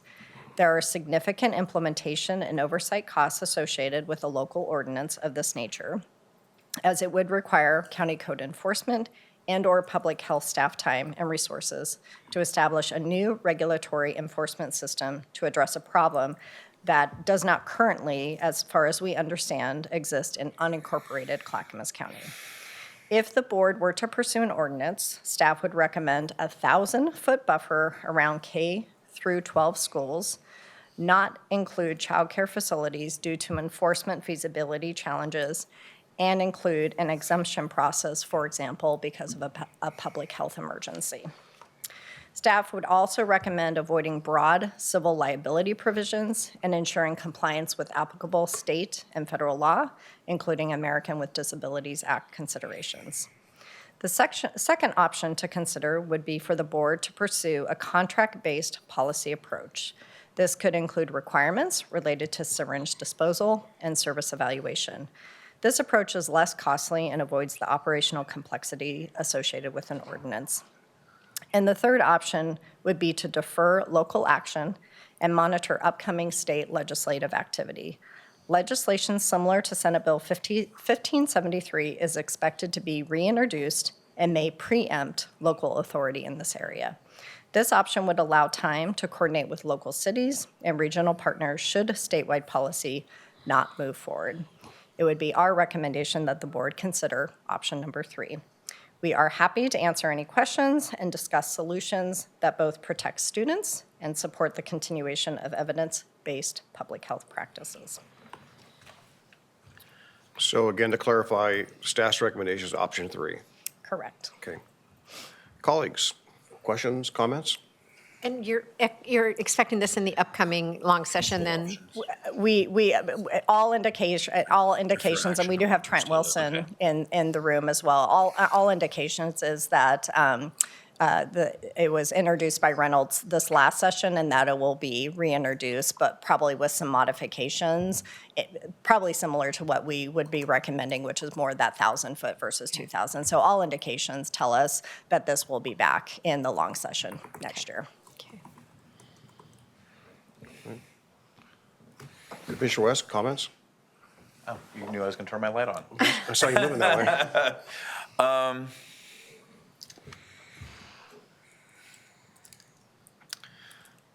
So I am in support of option one. I don't think that should be a shock to anybody. And part of that reason is, and I'm okay with the 1,000-foot versus 2,000 and looking at the kind of map. One of the things I would have liked to have seen is a map of the county and the unincorporated areas and what those buffer zone looks like around those specific types of schools and facilities. I do want to clarify, we're not talking about in-home childcare, we're talking about more commercial that more replicate like what a kindergarten or preschool might look like in a school setting. I don't think it's feasible or practical to look at in-home, so I do want to clarify that. And I do think that a lot of the concerns around ADA requirements and things like that. One, I think local governments have a long-standing right and responsibility to use zoning to protect the public health and safety of its citizens. We're trying to find that balance between those that need treatment and are in treatment and are using these services, along with protecting the vulnerable population of youth and children, to make sure that they have safe access to education and to kid-friendly spaces. I know there's been some conversation around, well, what about those that are, using syringes for diabetic treatment or for GLP-1 inhibitors? Those are like your Ozempics and those types of that are. However, we've never seen an issue with those syringes from those types of uses really ever becoming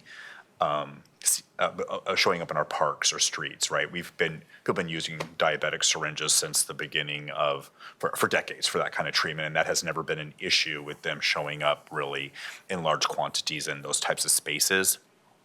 And I think there's a very novel and difficult legal argument to classify substance use disorder as under the ADA. I think that's a whole interesting novel argument potentially.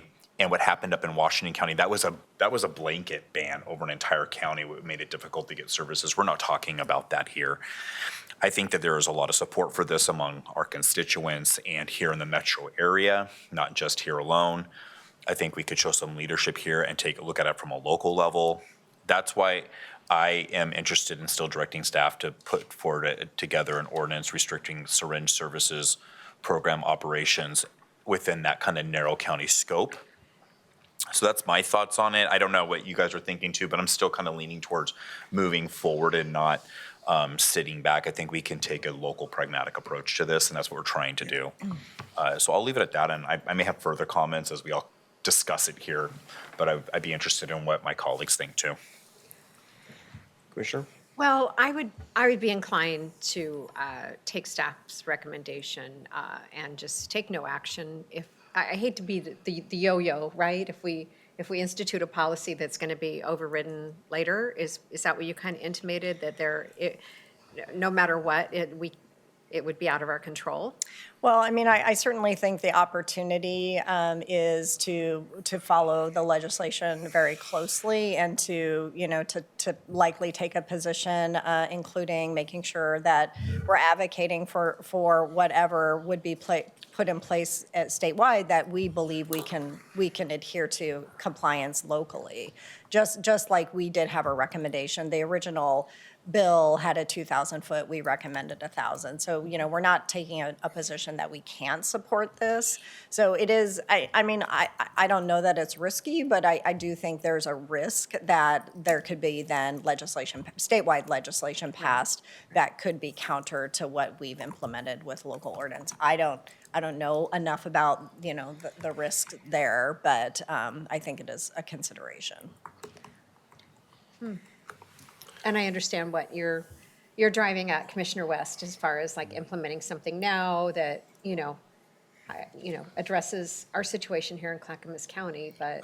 I mean, I just don't trust the local, I don't trust the state legislature to do what's right necessarily for Clackamas County and the region. I think we can take a local approach to this. They failed to pass it. A lot of special interest groups put pressure on legislators. I just think that we can take action to not allow these biohazard in children's spaces in a reasonable way. we can always adjust this and as we need to moving forward and be malleable to that and be responsive to that. But I think that we can be responsive to Clackamas County residents that I think would appreciate these buffer zones. Are we fixing a problem that doesn't exist if we only have I think two it does. places I think we'll do the best we can, and I think it does exist throughout the metro area. in Clackamas County? Yeah, I think it does. And I think there's further work to do with cities to take some local control back here to do the right thing. And I think even when measures like this help restore community trust in an issue where frankly it's been eroded at quite significantly in the metro area. And so we're showing some balance here with a reasonable approach that kind of targets different populations. But I mean, I think we've deferred a lot of responsibility. I don't want to defer it here. We've done it better than the state and we've done it better than Portland, Multnomah County. I don't really want to defer that responsibility. I see. Got it. Okay, well, I'm going to jump in here. So I have some questions on option one, just for sake of discussion here. Number one, there's a lot of real estate in the county, right? So a lot of ground to cover.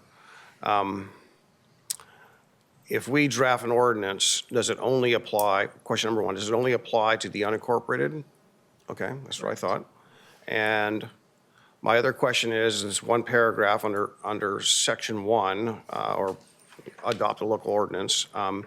The second paragraph says there are significant implementation and oversight costs associated with the local ordinance. So this is regulatory, first of all, but secondly, I don't have my arms, I can't understand, there's not enough information here for me to how would this be funded? How much would it cost? Significance, a word, right? But it doesn't have a dollar sign behind it. So I need a thumbnail sketch of what that really is. Yeah, and I think that would be some of the work that we would need to do, Chair Savas. So, as my staff shared, it would sort of depend on, would the ordinance be more of a complaint-driven system, which would likely be cost less than establishing, like you have to be registered or licensed. We do know, for example, that Outside In, who have the two fixed SSP programs, they are funded $25,000 a year by HealthShare. They probably get other funding as well to run their program. So again, this piece of like enforcement. So now we have a mobile SSP out in Estacada. We don't, but let's say we do. Like, where's the authority? Who is doing the work? Because there is not a budget for this. And so does that fall to code enforcement? Does that fall to public health? Our challenges with even just ensuring compliance with food carts, for example, the pop-up food carts that are not licensed, and we go out and we educate, and we can find them, but they don't have to pay us. That's all staff time that at least falls within a budget that we have. So, I'm also curious, if this were to become a statewide requirement, is the state going to identify funding? I think, once again, our position would be we're not going to do something that is an unfunded mandate, correct? But I sort of feel like this ordinance is putting us in a position of doing something we don't have identified funds for. And that's very clear in our policy worksheet that there is no budget for this. Yeah, well, I think that's number one, the regulatory aspects. Number two, the cost, unknown cost. And then if it is ordinance, then therefore we are somewhat liable because for our own ordinance that we passed, right, that we're responsible for. So to me, I think that's got if there's not enough funding, that puts us in a situation where there could be liability involved. Yes, no? Andrew Naylor, Assistant County Counsel. Lean too close there. I don't know if it would create liability per se, but it'd be an ordinance that we weren't enforcing, which could be a problem down the road, especially if we decided to start enforcing it after a period of time where it's just been, on the books with no funding available to actually take action on it. So again, it would sort of depend on exactly what the ordinance is and how it was crafted, but passing it and then not doing anything with it, I don't believe would create liability, or there'd be very low risk that would create liability. It'd be more of a question of future enforcement. Yeah, well, it's not I'll just use a different topic that, people would say, okay, you have an ordinance on the books that says, you're going to, enforce speeding in your local communities to keep them safe. And there's not enough sheriff's deputies out there to enforce that, right? So there's a lot of laws on the books that we don't have the resources to actually follow. I know that if someone speeds and hits someone, we're not necessarily liable. But I think this is a little bit different in a way. But there again, I'm trying to get my arms around that. There's 3 of us here today. I don't think we're going to come up with a consensus on anything here today. My question is maybe just a wild guess on cost to enforce something like this. Just a wild guess, Mary. Or am I putting you on the spot too much? Kim, do you have any sense at all? You want to come up real quick?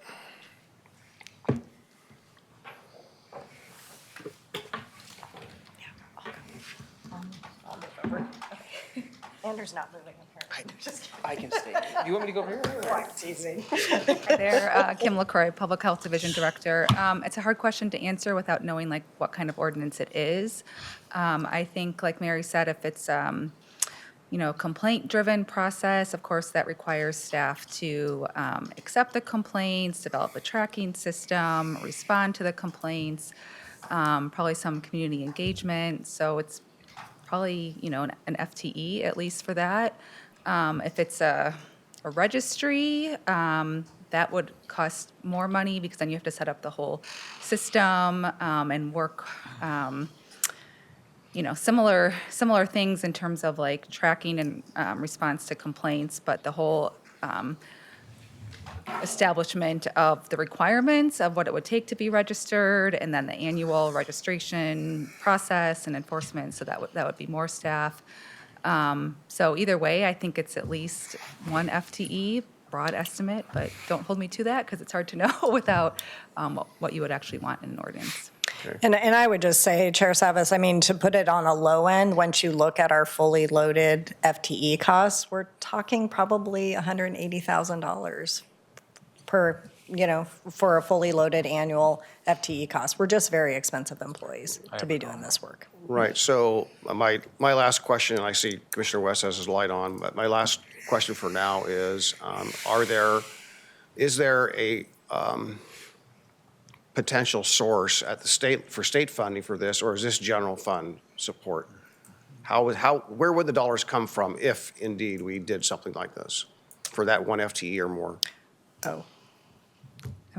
We don't, it would depend on how you would set up the ordinance, but we don't have any funding for something like this. Okay. I can see why the staff recommendation is option 3.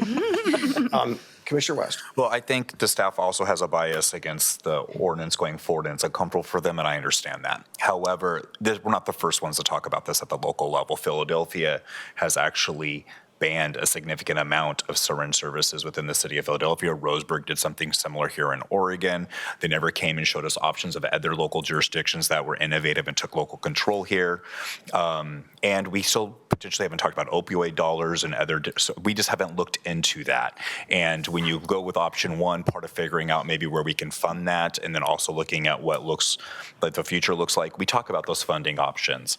But the staff has been concerned and doesn't necessarily want to do this. I know I'm pushing an idea that staff may not be totally comfortable with, but it's not out of the blue. Many constituents have been concerned about this. There are local examples. And so I think that Clackamas County has been awesome when dealing with issues in this subject matter, much better than the state. I don't want to abdicate local control back to the state when we can show by example good policy moving forward and can probably figure this out for one staffer at only $180,000 a year with the large budget that we have. We're going into budget cycle. So I don't want to act fearfully. I want to be responsive moving forward to do the right thing for our constituents. So we don't have a full board here. Maybe this is a further discussion, but it seems like we're quick to pick up opposition instead of trying to figure out how to get to yes on this issue. And if I could just comment, Commissioner West, I guess where I'm struggling is we're going to create an ordinance, we're going to commit resources frankly, we don't have. I understand we have a large budget, but not a large county general fund budget. For unincorporated Clackamas County, where if you have evidence that we have constituents who are concerned, then we need to know that, because we are not aware of any mobile or pop-up SSPs in unincorporated, and the ordinance would only apply to unincorporated. So if we have a problem, we are not aware of that problem, and we absolutely should solve for that. We're not opposed to this. We're just concerned that we're going to create an ordinance that we're trying to fix something that we don't yet have a problem. Now, if we had a problem like the city of Portland is trying, or Multnomah County is trying to address, right? It was well within school zone.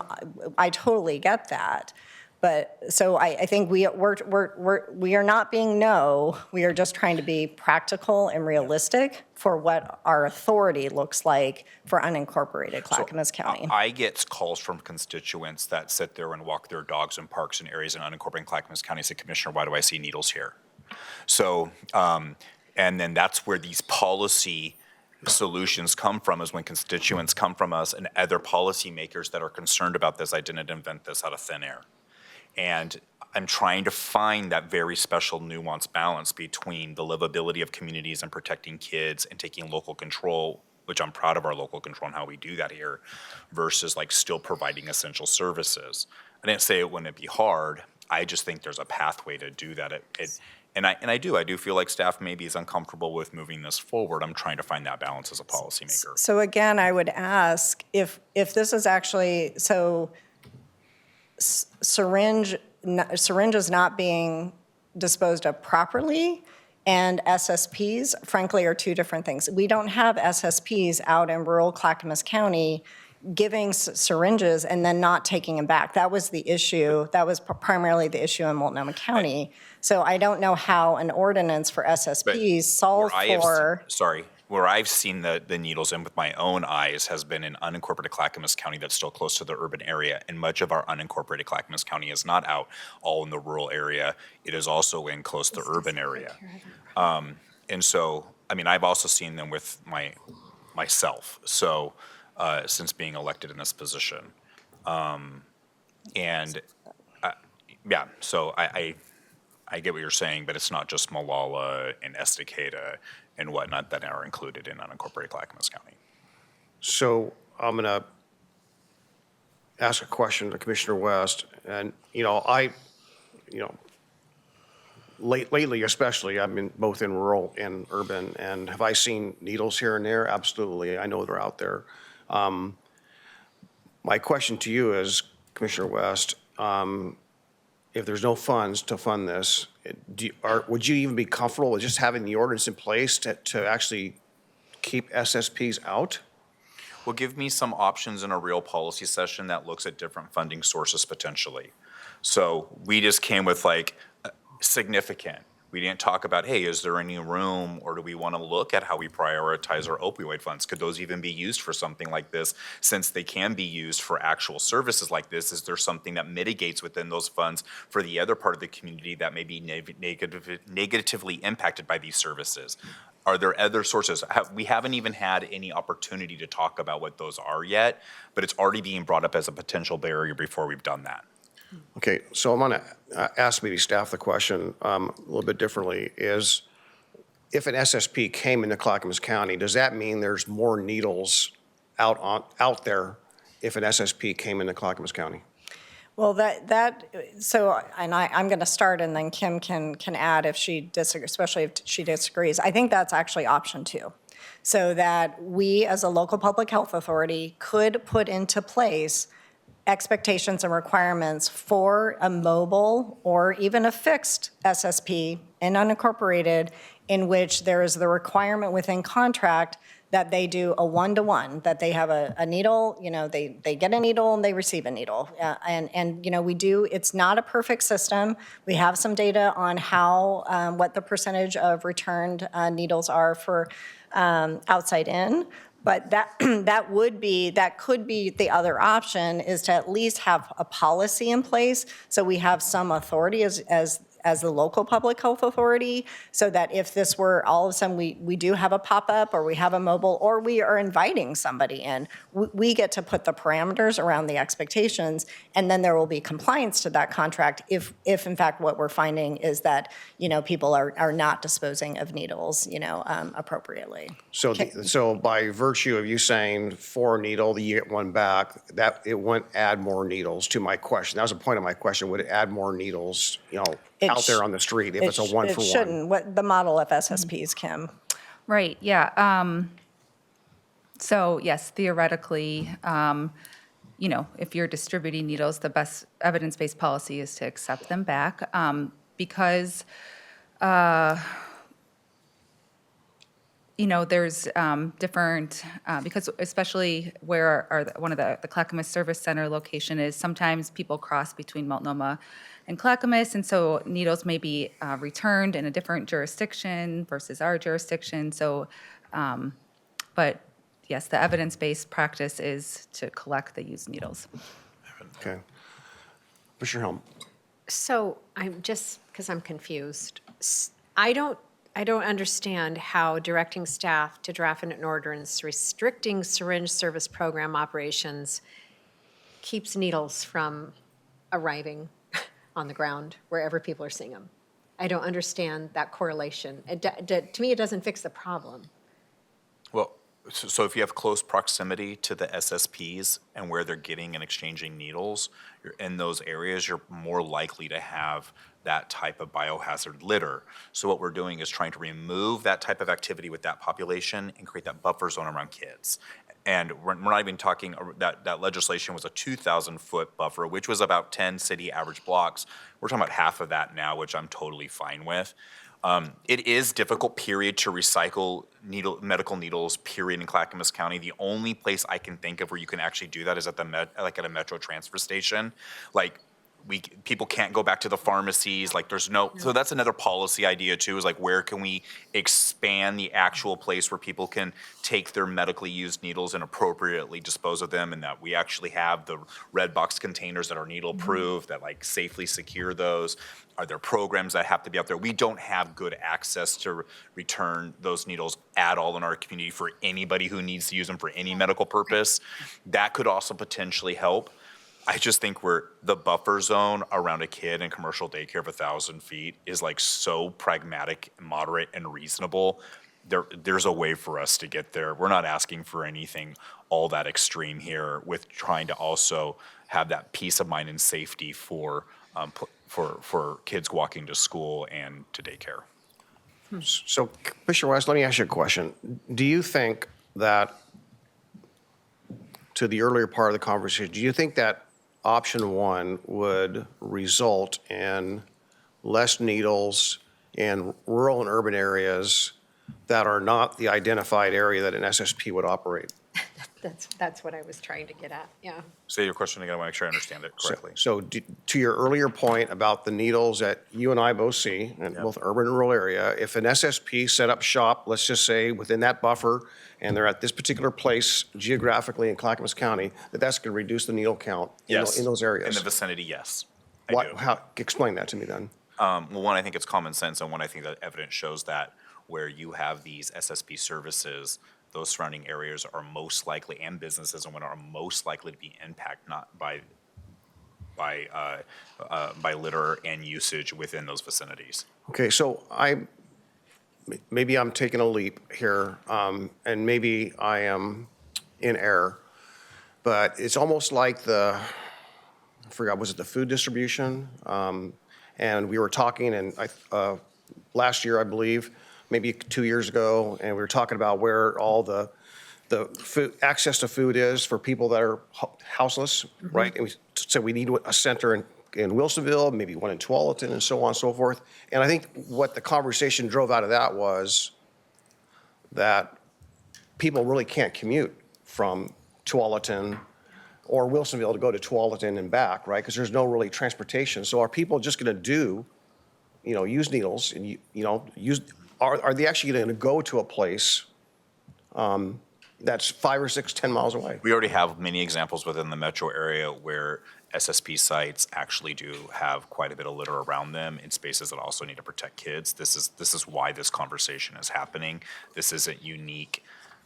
This is already self-evident within the metro area, and that's why parents and organizations and families are trying to get some type of protection just around these specific type of populations. Okay. So we've already seen that. Is your light on? Are you finished? Oh, no, you Okay. didn't turn it off, that's fine. Okay, well, staff, you have anything else to add? Because we're not going to get anywhere today. And Well, perhaps I we can do. pick up Sorry. the conversation and as to, should we bring this back?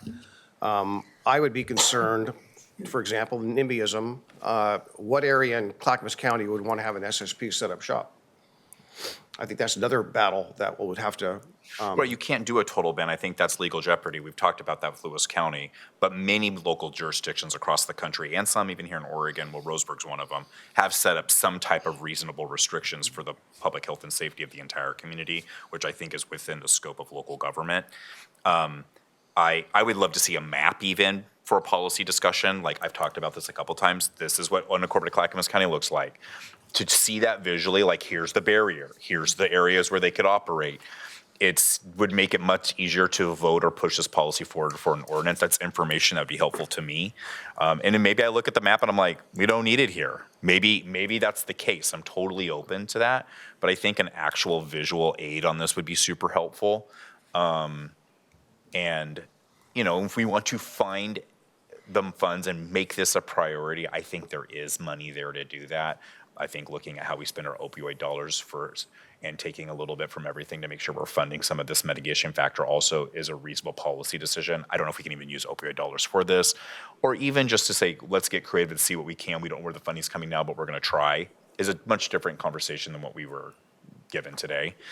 And I think that we should look at examples at local governments that have had successes and not just look at Lewis County with their uniquely different ban than what we're talking about here today. So those are different approaches if we talk about this again that we might want to try.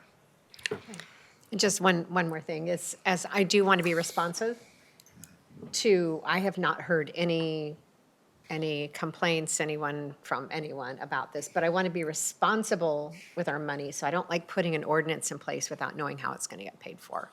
So I would prefer that staff comes back with a way that they could cobble together $180,000 or $200,000, and also what are other consequences of instituting the ordinance. I don't know what other costs might be involved.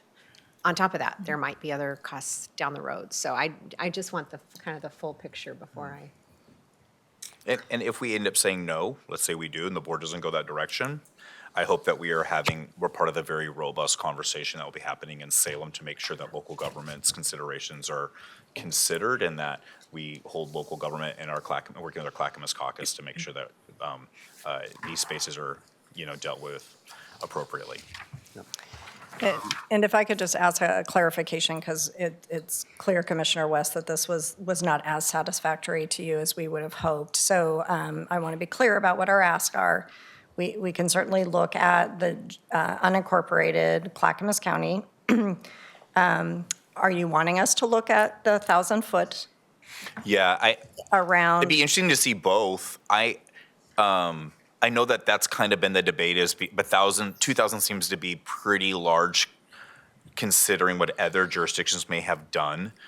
But, I know I'm trying to think in my brain how big is a radius of 2,000 feet. I think it's about 10 average square city blocks, like an average block. But what does that look like? And if it's all of a sudden looking like we're creating more of a total ban and it's not workable, I want to be able to tailor it if we do this to what works reasonably. So I don't know what that even looks like. But I'm so far, I have not been pushing back at the 1,000-foot barrier either. Okay, so we could certainly model a map with the 1,000 feet and the 2,000 feet, K through 12 for sure. Childcare as well, again, Commercial excluding only. commercial. We cannot. No, we cannot do. It's not reasonable. We don't even know. We can't even track that. We can't even, Yeah. exactly. It's not Yeah. information we easily have. Okay. I'll just add one thing as to Mary, if your staff were to do any work on this, and that is I'm just thinking about kids and what kids are doing, and I don't want them exposed. I think things like parks ought to be included, as well as libraries, places where we think kids would go up. Well, let's say they're fields, parks, ball fields, whatnot. I think there's areas in which I wouldn't want that taking place there either, not just schools. And it'd be interesting once, if we just maybe are forming a good policy, I bet you a majority of our cities, maybe not all of them, but the majority of them would follow suit with us in something.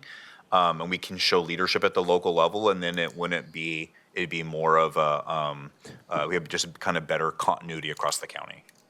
Good idea. Okay. Anything else for the good of the order? We'll bring it back with this extra data you've asked for. Okay, great. Thank you for your guys' hard work. I appreciate it. Thank you. Gary, apparently we are done for the day. That is it for the day, Chair. Yes. Folks, we are adjourned.